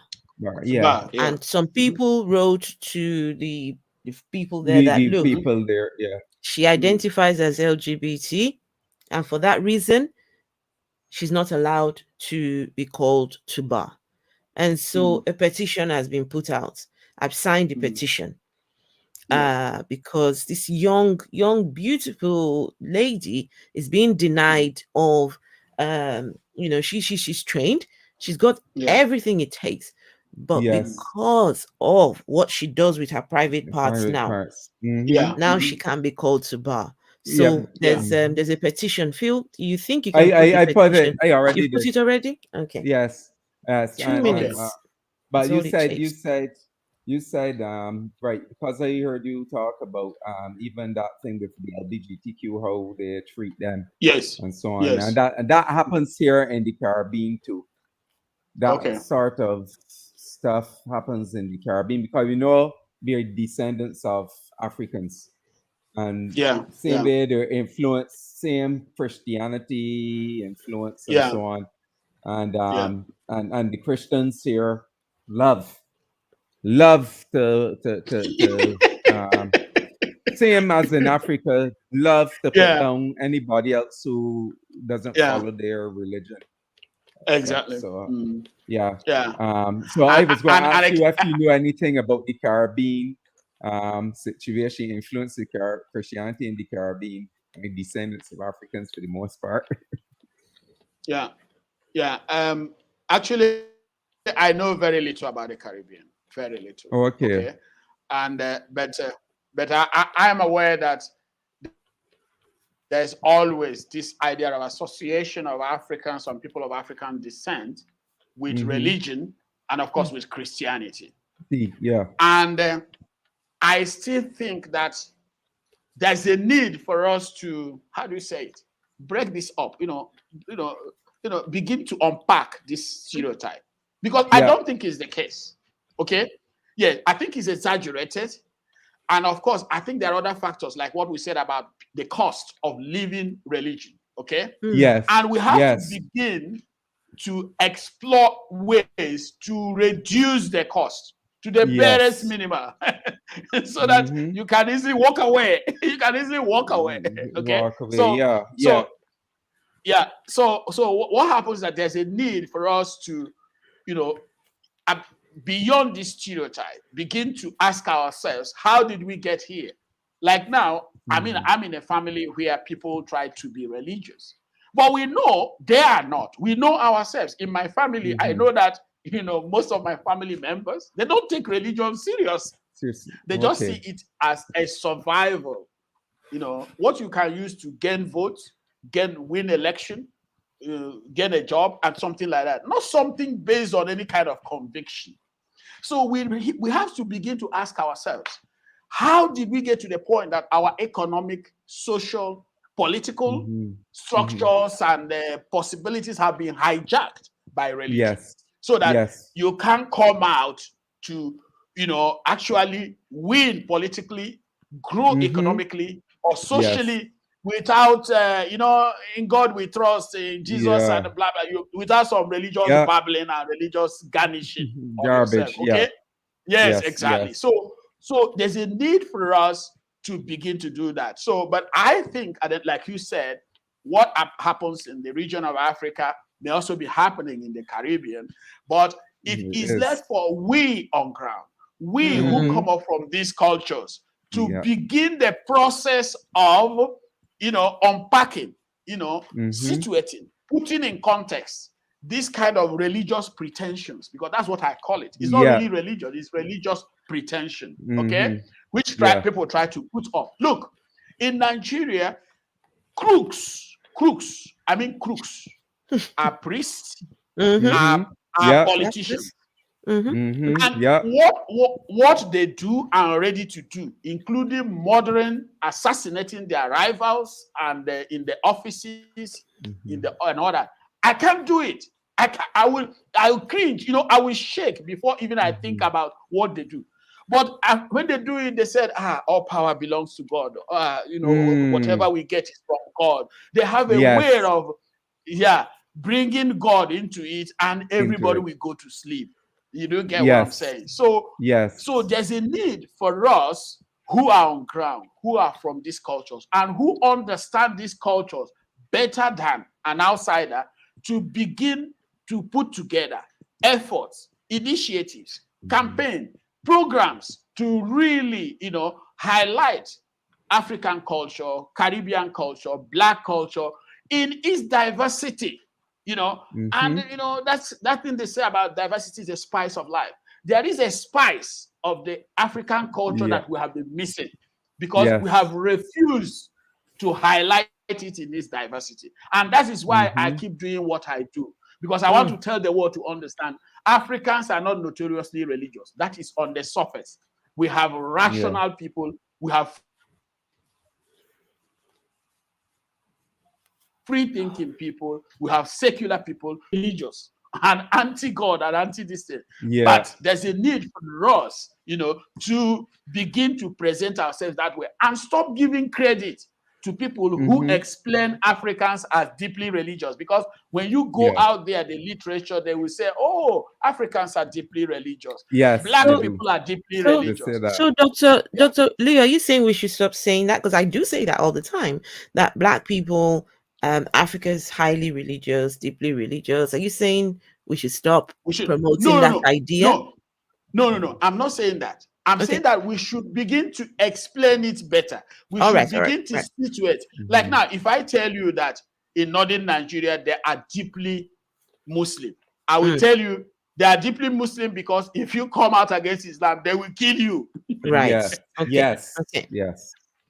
Give the rationale for why they're deeply religious. Okay.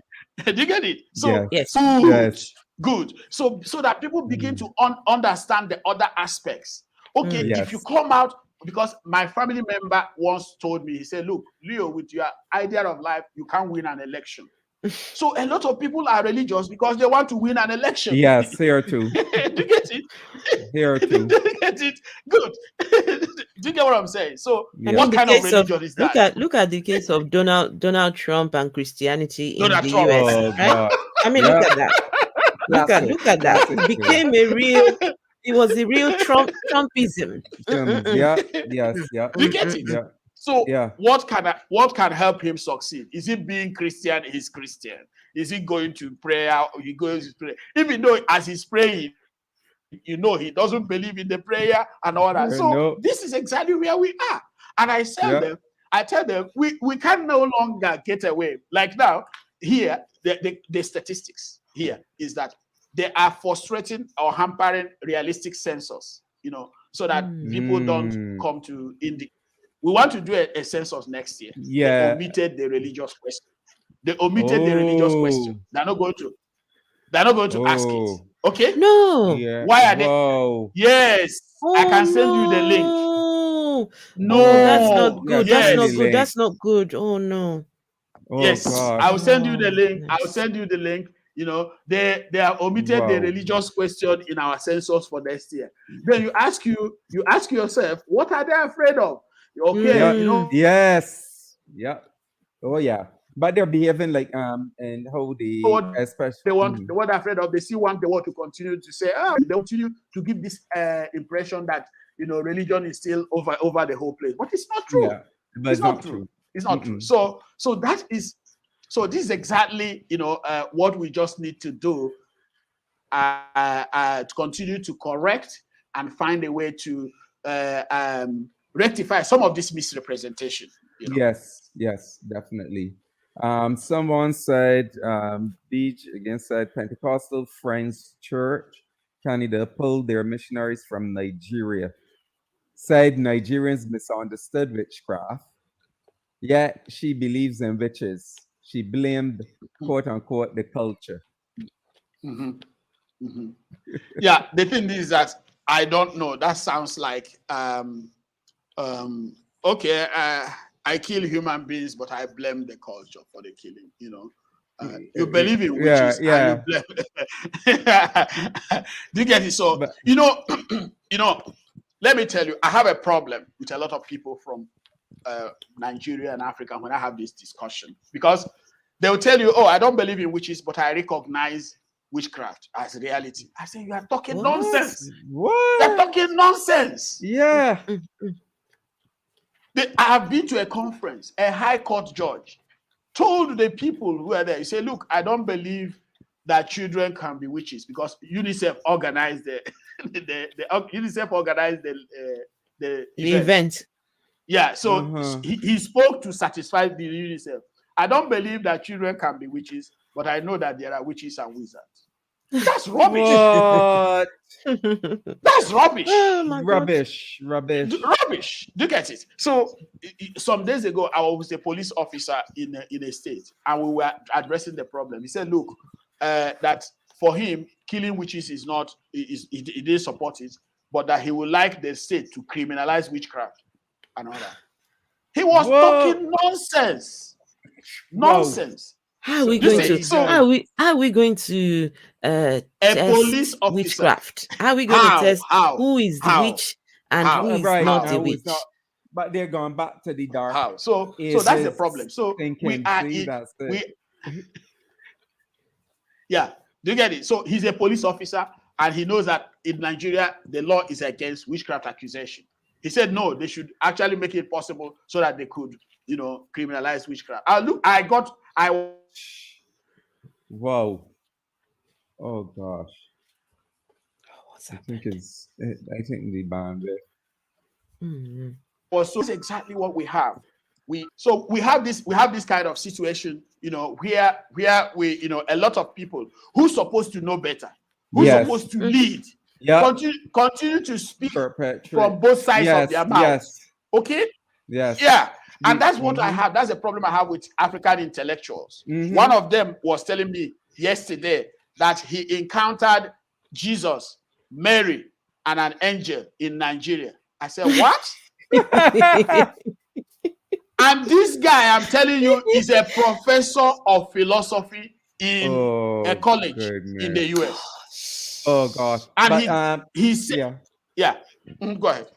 No, in the Caribbean, we get something similar to that. You have intellectuals, but they are Christian, especially fundamentalists, and rather than follow the science that they will have learned, they criminalize, again, LGBTQ. There's a doctor in sociology that does that and put them down when she should know way better. So we get that sort of thing here in the Caribbean too. And a lot, as you said, the politicians come with this thing with Christianity. The government here in the Caribbean, the governments pander to Christianity. Yeah. That's right. Exactly. They do that, and I teach in secondary school, and it is Christian devotions, Christian prayers for full assembly every day, for house prayers every day. Same, you see. So it is, as you said, we have to stand up now and push back against these things. And when you push back, of course, they cry persecution as usual. Yeah. There's a lot. There's a lot. The thing is that, that we have to begin to develop a mechanism to address this persecution. That's what I'm trying to do at the Humanist International, because there's a cost for pushing back. Yes. If you want to. Yes. And in countries that haven't very robust state mechanisms or institutions, the person could actually suffer, or you lose your job, or lose all your livelihood and things like that, and you die. Okay? Like here, that's exactly the situation we have here. There's no state support here. I don't know the situation in Caribbean, but here we don't have, if you lose your job, you are out of it. You're just got done. Yeah. So people are afraid of speaking out against religion, even when religion, is really hurting or harming them. Okay. Yes. Yeah. So that is it. So the challenge we have here is that those who are supposed to lead will be telling you that they saw vision. they saw Mary. I was telling a colleague of mine, a professor of philosophy. I said, "You saw Mary?" I said, "Which version of Mary did you see? Is it the one, the pregnant one? The pregnant The pregnant one. The pregnant one, or is it a post-menopausal Mary? Because I know that Mary must be very old. I don't know. I don't know what she will be looking like by now. I was asking them at the platform. Okay, I said, okay, what was she wearing? Is it still the same white clothes with some blue stripes here and there and all that? What clothes and all? And I was actually making fun of him on the platform. Okay, and of course he came back and said, "Oh, everything should not be restricted to empirical and logical distance." I said, "Okay, what are you using?" Yes, a professor of philosophy. Wow. Okay. One of them is a professor at a university in the UK. We are on a platform. He told me that a dead person spoke to him. I said, "Dead person spoke to you? Okay, he's not dead. You can tell him to come back and let's resolve other outstanding matters. Why is he speaking to you only? Okay, after speaking to you, what happened? He stopped talking again, or he died the second time, or what? These are professors, African professors in universities overseas. They are in local platforms. They will be spreading nonsense and superstition. I mean, I'm ashamed. I told the guy, either I engage you or I leave this platform. I cannot be here and listen to somebody telling me that a dead person spoke to him. Why is the person dead? If the person spoke to you, why is the person dead? Okay, so that's exactly where we are. People who are supposed to lead, people who are supposed to guide, they are not leading, they are not guiding, they are just using religion as it suits them, to confuse the people. And sometimes, people who are vulnerable, are the ones who suffer, the worst form of it. Yep. Oh yeah. Another question from someone in the chat, Life and Beyond. What do you think about an annual African Atheist conference? Yeah, wonderful. The thing there is that we have to come with various initiatives. I keep saying this, okay? These ideas, they have to be, just like now, Esther has come up with this platform. Wonderful idea. And other people should come together with some other initiatives. So it will not be just one idea. So we could have many other initiatives: African Humanist Conference, African Atheist Conference, African Secular Conference, African Free Thought Conference, African Irreligious Conference, Black Irreligious Conference, Black African Caribbean Irreligious. We should come up with this initiative because the space is there. Nobody is stopping us. Nobody is actually hampering us. We just make an effort. And sometimes if we can't hold it physically because of resources, today we can hold things virtually. Pandemic has really forced everybody, to get into the virtual space and virtual world. So what we cannot achieve, we can try doing that virtually. We can use other mechanisms to keep getting the world to understand that African Atheists, African Humanists, Black Atheists, we are here and we are part of this community. And they have been pretending that we are not here, and this pretense cannot continue. Okay, correct. So, and I think that when we send that message, I think that people will begin to react.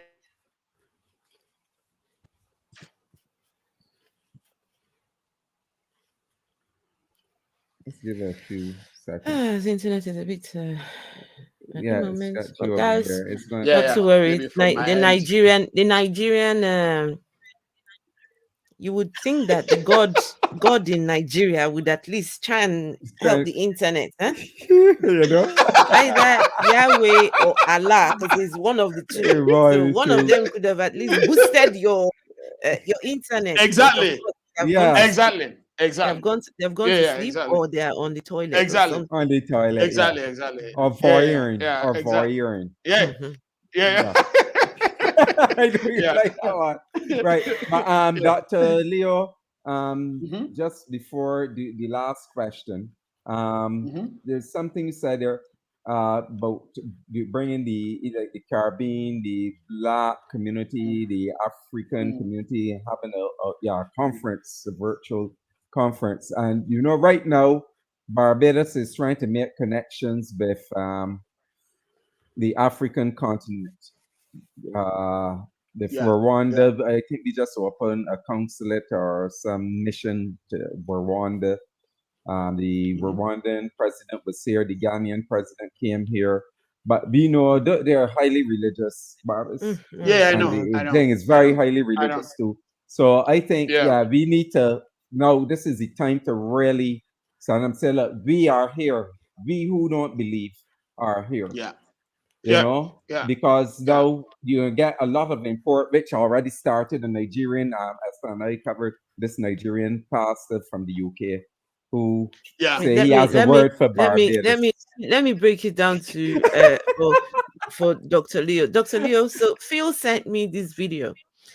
One pastor from nowhere, he says he's Nigerian pastor, resident here in the UK, right?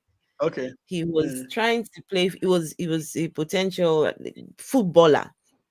Okay. And then he broke his leg, right? Okay. Yeah. So he couldn't pursue the career further. Now it turns out when he was on his hospital bed while his leg was broken, God now said to him, "See, I don't get you now, right?" God said, "I don't get you now, Shibi. You were running from me. Now that you're broken leg." So God broke his leg. Okay. Yeah. To force him into ministry and not football. So now this pastor has a message for God, has given him a special message for the Barbados people. They have to pick his bills. So wait, this pastor, God completely missed Nigeria in that message. Yeah. God missed Ghana, missed Zimbabwe, missed, and said, "No, Rwanda, you, Mr. Kenya. Broken leg, who I broke your leg. Right, go to Barbados and go and give them message there."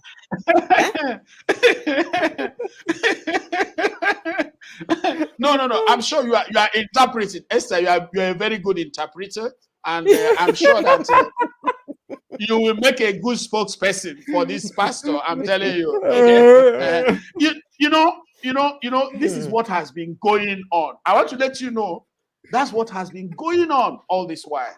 Okay, and somebody will come and make up something, and say, "Oh, God said," and there's no way to find out whether God, did you say this or you didn't say this. Okay, so this is exactly what has been going on, and somebody, okay, I'm sure he found out that his career closed for him in terms of football, and he was looking for a way to make money. Make money, make money and recreate a career and build a career. He has to make the equivalent of the football money, you see. Oh, yes. So that's what it is. Yeah. A God that can break a footballer's leg. Yeah.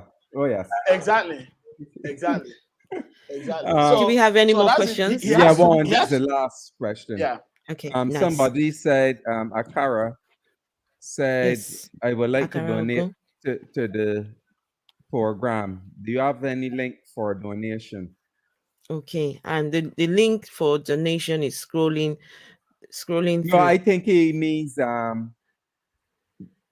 don't know if he means the program that Dr. Leo talk about, or this program. After this program.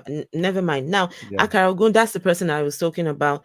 That he's the protagonist of this Yoruba culture, just promoting that, you people, you have vilified our local Yoruba traditional worship for a long time. Christianity has come and desecrated their Ifa worship, now I'm an atheist. All gods are imaginary as far as I'm concerned. But then how can you look at something that is local to these people, means a lot to them, and your borrowed religion, you have shipped your Jesus from God knows where, you've brought him here, and now telling the people that no, this Jesus here, he is better than, so this our imaginary Jesus, imaginary God is better than your imaginary God.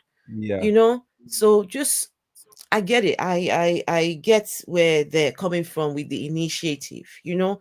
And listen, it's so yes, I'll bring him on the channel one of these days, and we can have that conversation at some point. So yeah, yes, that was the last question. Dr. Leo, what do you have coming up next? What can we is there anything that we can sign up to, that we can, you know, join you in doing? Is that what's next for Dr. Leo? Because I trust me, some of us here, we follow you up, we know what next. The thing is that, like I said, first of all, you are doing a great job having this platform. When I started in the 90s, early 2000s, there was no platform. I was, you know, people were actually chasing you away. They don't want you to talk because they think that what you are saying will not be accepted. So thank you for this initiative.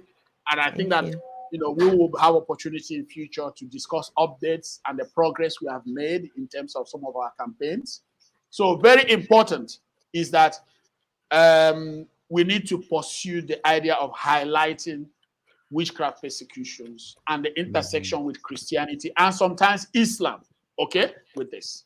And because within this problem, we have religious extremism manifesting and Africans' notorious irreligiosity going wild out there. So I would like us to continue to support our campaign against witch persecution in the region, because my vision is to make witch persecution history by 2030.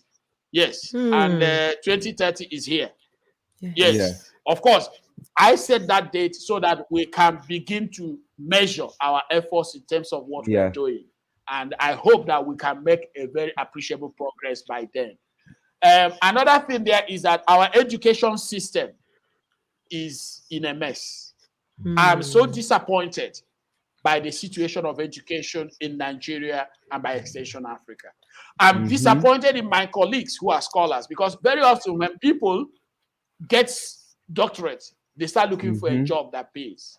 They forget their ideas, they forget their vision. Both can go together. You can have a prosperous career. You can also devote some time to filling the gaps. Our education system is broken, and that's why religion is thriving. And that's why we're exporting pastors to the Caribbean. You know, they won't come to Nigeria to come and fix our society.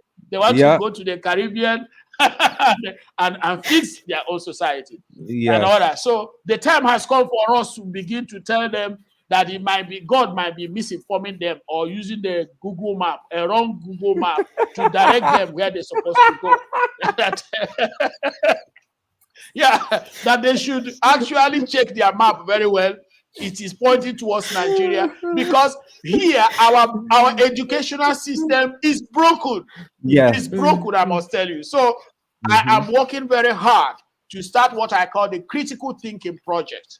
Publishing books, holding seminars, holding workshops, you know, with teachers, holding teacher training. I just came back from one yesterday.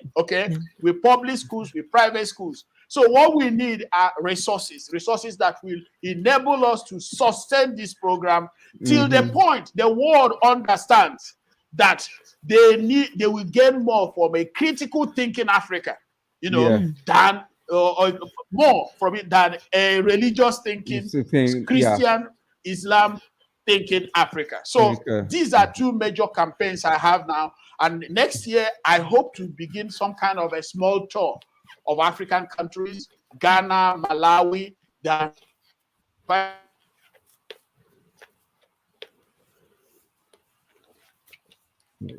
It's going to come back up. What I want to say is that in Barbados, right, they talk about critical thinking, but of course, it is some Christian organization running the training, the government employee, and they want to do devotions first thing in the morning for the workshop. Imagine that. So it's critical thinking, but don't think critically about my religion. Don't think critically about your religion. And the government employ them Before Dr. Leo, before Dr. Leo comes back, one thing I forgot to mention, Dr. Leo has actually put together himself the curriculum. And this initiative, what he's talking about, is for primary schools.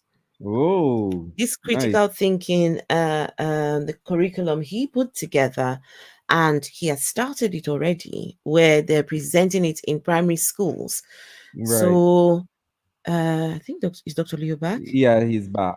Right. Okay. Right. Yeah. Here we go. All right. So Dr. Leo, I was just telling them about the initiative that you put together, the children, the primary school initiative, for the critical thinking initiative, which you put together for primary school kids. It's frozen again. Listen, can you imagine if when I was in primary school, I learned how to critically think? You think I would have had years of all the religious baggage? You know, of course true. not. Of course because not. Once you teach them how to critically think, that's the important thing. Not what to learn, but not how what to to learn. think. Not what to think, but how to think. How to think. Start really questioning stuff, and that's the problem in the Caribbean too. That's why a lot of children don't perform well in science, mathematics in the Caribbean, and the government don't get it. And what better person to teach that than somebody who hasn't got a religious bias? Bias, correct. But someone who's got a religion, can you imagine somebody who is a Christian now coming to preach critical thinking? They would preach, but by the time they teach critical thinking, they would then tell you that give it back to God. God is the author of critical thinking. Critical thinking, yes. And they were teaching also, try to train teachers of how to teach life skills. Oh, but tell me the they didn't life put skills God. workshop, They have. God yes, they did. Skills. Oh no. Talking about spirituality and part of that spiritual and God, and that's the same workshop that they had morning devotions, and the person running the workshop, the organization is a Christian organization. Like government bringing. Dr. Leo just said it's raining heavily right now. So I don't think he'll be able to come back. Okay, back on. Right. Just give me 1 second.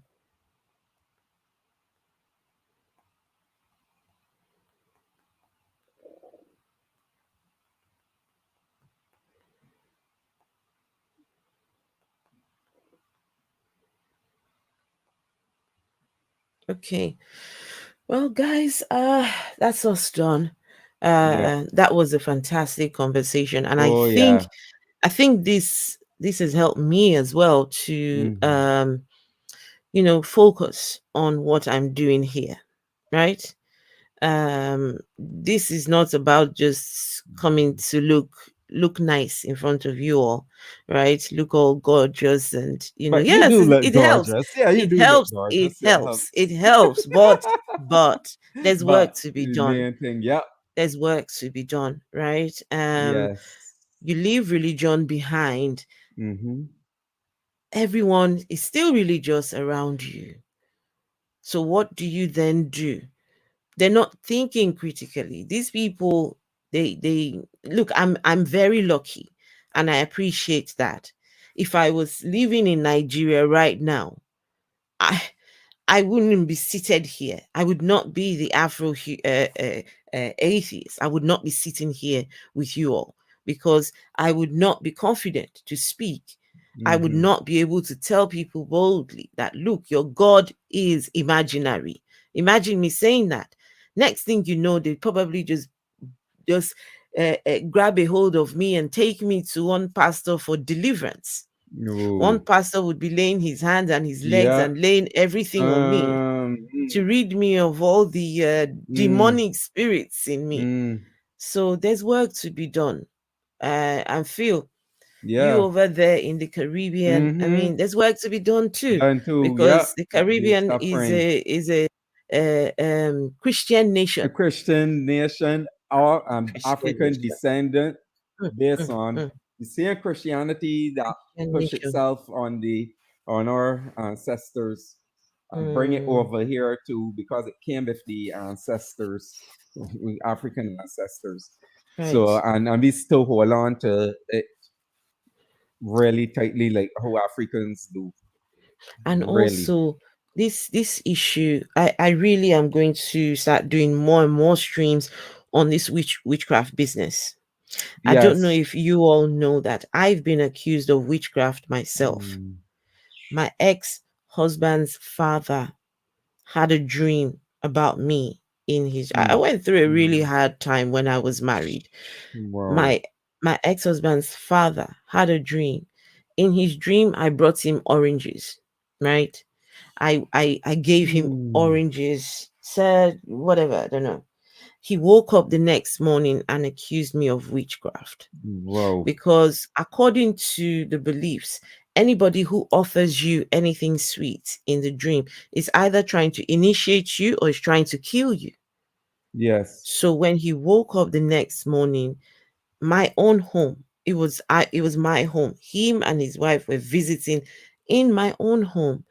And he told his wife, get the phone and call the entire family. Call everyone. Esther is a witch. And today she has to leave our son's house. Ooh, we lived in London at the time, right? They said, gather everyone, all the people, all our family members that are present here in London, get everyone to come now. My boys were fast asleep. I could hear the conversation from the next room. The walls were thin. It was on a Saturday morning at about 7:30 a.m. My ex-husband was at work. So there was just me. And I was listening to these people have this conversation about me. The man was going irate in the next room, my own home. I got my boys' toothbrush, clothes, just snuck in the bathroom, got a few things, woke the boys up, and ran. I ran from my own home to my brother's house. That Saturday morning. And those people they called, they all came. They came. They were in my home. I don't know what they did while I was gone, but I had to flee from my own home because of being accused of being a witch. Now,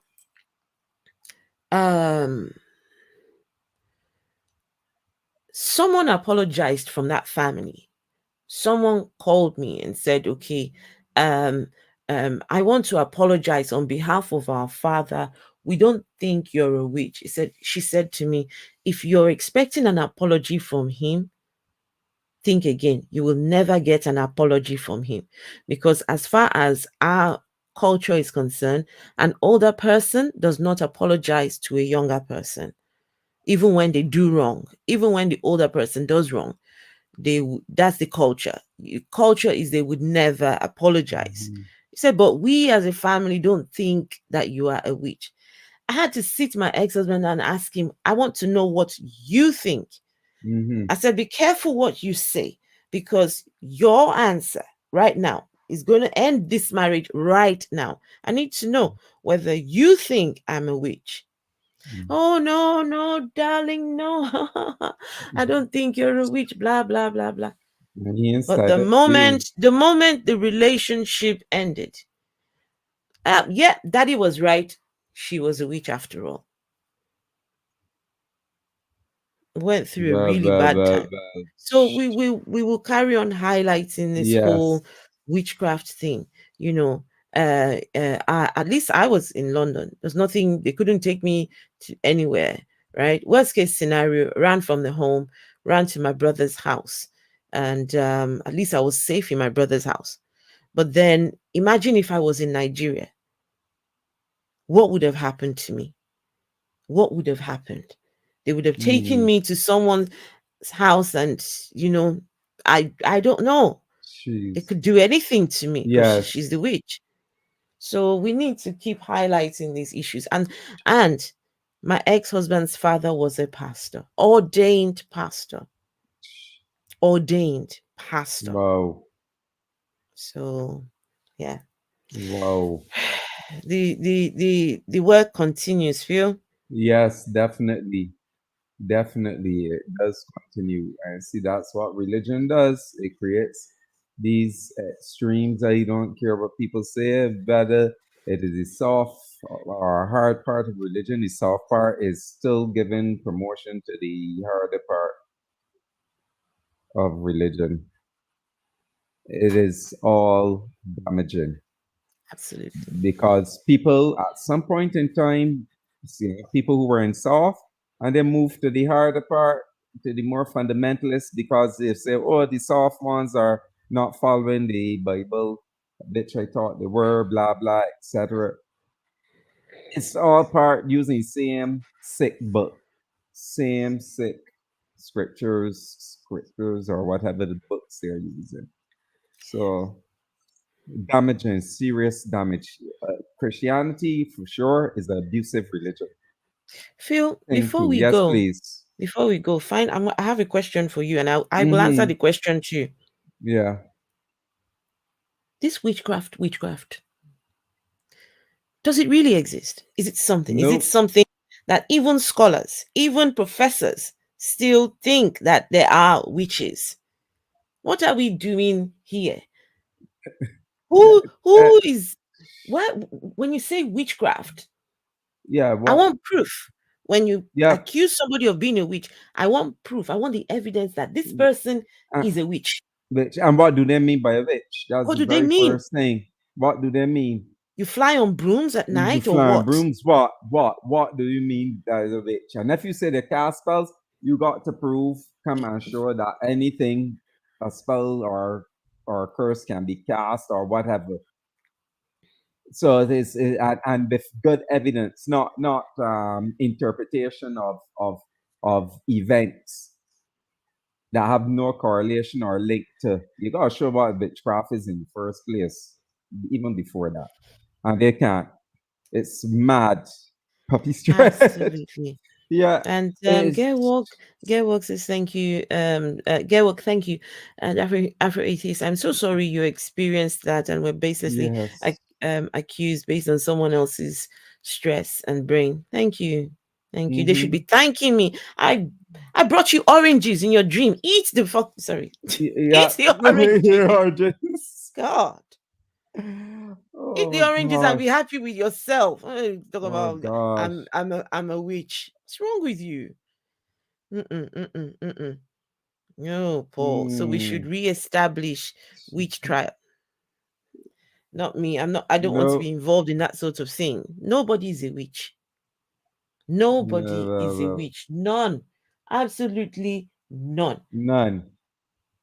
This if you think there are witches out there, show me the evidence.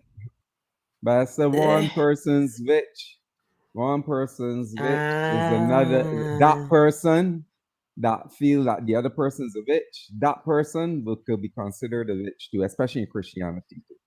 Because Christianity is a bunch of magic. If they want to say it's involved in magic, they have blood magic, just like if you want to accuse of witches doing blood magic, they're doing blood magic too. Because it's a blood magic cult. It's blood magic and a lot of superstitious belief, just like any other religion. So, it's just a way of trying to vilify and demonize people from another sect, another religion, or not only from another religion, but within their own religion. Yeah. When they can't have their way with them. The other thing, when you think about Jesus, as far as I'm concerned, Jesus is the ultimate witch. Yeah. Jesus is witchcraft himself. And I will tell you why I say so. So Jesus didn't really give a lot of instructions when he was here for when he has gone back to his daddy's place. I don't know this place. Anyway, Jesus went back to his daddy. He gave an instruction. This is one of the instructions and Christians still do this till this day. Jesus said to them, if you want to remember me after I'm gone, drink my blood and eat my flesh. Wait. Isn't that what witches do? Yeah, yeah, according to what they claim, that's how witches do. Yeah, But here right. we have Jesus Yeah. telling his followers, drink blood, I eat eat my human flesh. flesh. Yes. Okay. Hmm. Okay. Mhm. That's Jesus for you. Mm, And that's the mm, Jesus mm. somebody will come and tell me, oh, he cares for you. He loves you so It really much. loves you. Yeah. I hear you. As dressing, there's a saying: if you put a pig in a tuxedo, it is still a pig. If it quacks like a No, duck, no, it no, is still a Phil. duck. No, A no. duck. Phil, no. You put a pig in a tuxedo, it is a pig in a tuxedo. Yeah, but it's still a pig. Girl. Is it? Yeah, it's still a pig in essence. No, it's a pixedo. A pixedo. Oh. So no matter what Christianity and those like to dress up their religion as, it is still all basically, when you look at it, basically the same sort of thinking Right. underneath, right? Same similar Mhm. thinking underneath. So dressing it up and saying, "Oh, we don't do that. They do that. They have demons and they're doing this. The devil, but the same Mhm. ritual your religion is doing too. No, not any different. So Mhm. how Mhm. do you say that one is the demons? But if them believe in demons, was that how can you say it's demons? Then? How do you identify the difference? Exactly. Exactly. No And difference. and if they are demons, if they are witches, the question is who created them? Yes. Who created these witches, these demons? Mm-hmm. After all, God is the creator, isn't it? Yeah. Everything created was created by the God. God. Yeah. So if they are demons, God created them. If they are witches, they are God's creation. They're all part of God's Mm-hmm. master plan. Without these witches, how on earth would God come in and rescue you? Because God always has to be the ultimate hero in his Yeah. own script. It has to be the one that comes to save you from the Yeah. villain. He has to be the Superman that swoops in with his cape and all, right? Super God to come and God. rescue Mm-hmm. you, right? So if there were Mm. no witches stopping you and no witches preventing you, how on earth will God then come in? So Come in yeah, and scoop in. Yeah. they're all part of God's plan. And guys, just Mm. on a final note, if you notice, my channel has changed. The name has changed. I'm now the Afro Atheist. I'm embracing my atheism with my very full chest. Yes. I'm still a humanist. Don't get me wrong. I'm Yeah. still a humanist, but Normalizing I'm an atheism. atheist. And yes, atheist, humanist, they're all together. And now I have what you call it now, memberships. So you all can, if anyone's interested, you can sign on to be a member of the channel. This is just your way of supporting the channel for as little as £1.99 a month. I think there's 3 different levels. There's £1.99, there's £4.99, and £12.99. Now, for the members, if you do join and become a member, we will in the future have member-only streams where we get to just we will just it's going to be a very informal stream. You get to ask me questions, you get to see the behind the scenes, and we will and you get to choose what we talk about. You get to all that stuff. So Nice. member only live streams. So as we go along, we will and if you don't want to be a member, because trust me, I know everybody, we have bills to pay every month. It's so much coming out, and these bills are just they're piling up and piling up. And it's okay, Afro-Humanist, I don't have money to add to your channel. I don't have £1.99. I just want to give on the one occasion. Look, the links are down there. if you're interested, if there's something that you want to do. You're not obliged, guys. Your presence here matters more than anything. It's just that, you know, in order to bring all these guests down here, Dr. Leo, I'm going to have to talk to him when I'm done. And if anybody wants to make a contribution to Dr. Leo's thing, please give me. I don't mind. You know, I'm going to talk to him and see how we can. And from time to time, we'll bring him here and some more people. I'm right now trying to talk to a couple of people who I'm planning to bring onto the channel. So, guys, thank you all very, very much. Enjoy the rest of your day. I see how I'm feeling. I've got a child-free weekend. So, and I'm home alone as well. Oh, did you see? Oh, to be home alone, no kids, just me. Oh, it's beautiful. My goodness. So I see how I'm feeling. I might just come back later on for just a very informal, you know, chit chat. Right. So we'll see how we get on. I don't have any bingo tonight. Last night went to bingo, but I didn't go to the club with them. I'm getting too old for partying. No, after we're done at bingo, I just came home. My bed meant more to me than going to the club last night. No thanks. All right, guys, you all take care, and please don't forget to hit the thumbs up. The links. Oh yes, there were some links. Let me just make sure. The links to you can just go in YouTube, just type Dr. Leo, you see his TED talk comes up. There is the video of the alleged witches in Africa's alleged witches. That's there as well. There's so all those links, they're all on YouTube if you're interested to see exactly what the problem is with religion, Christianity, witchcraft, all these things. They're all there if you're interested in.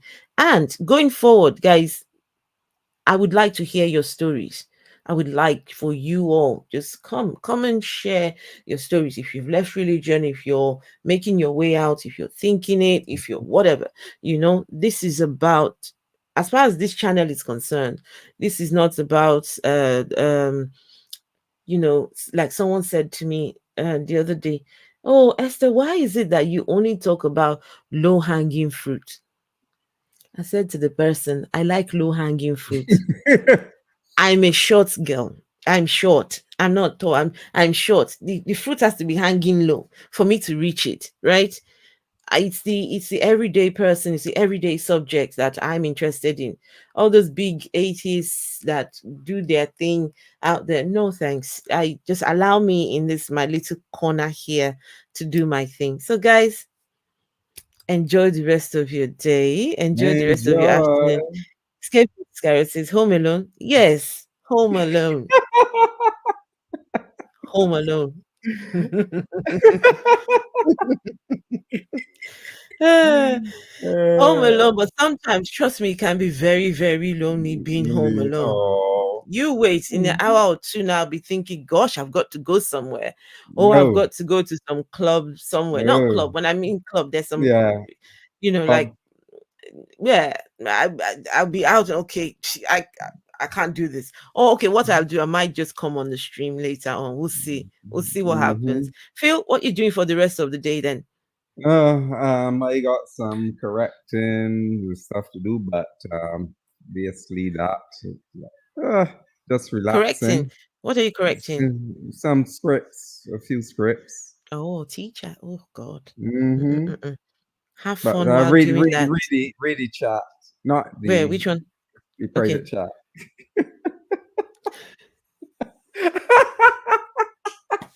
Oh, Phil.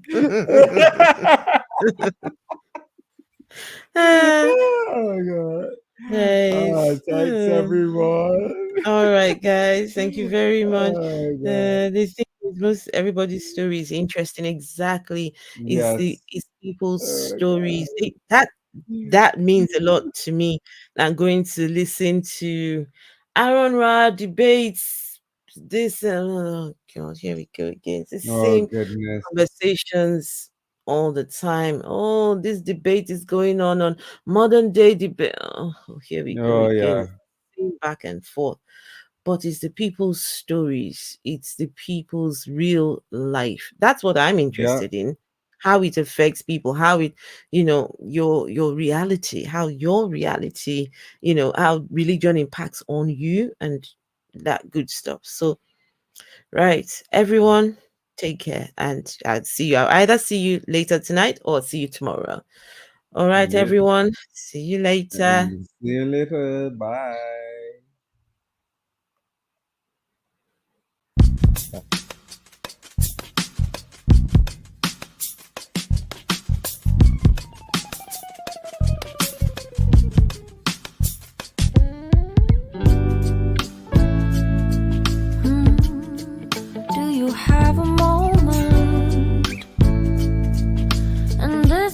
Second, I know you feel the beat.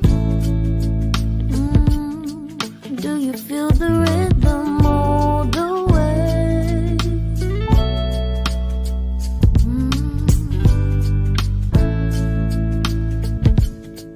Can you see the vision? Everything in this world will be okay. Can we be together all the way? I know you feel this movement right here. You just be vibing, reaching for something.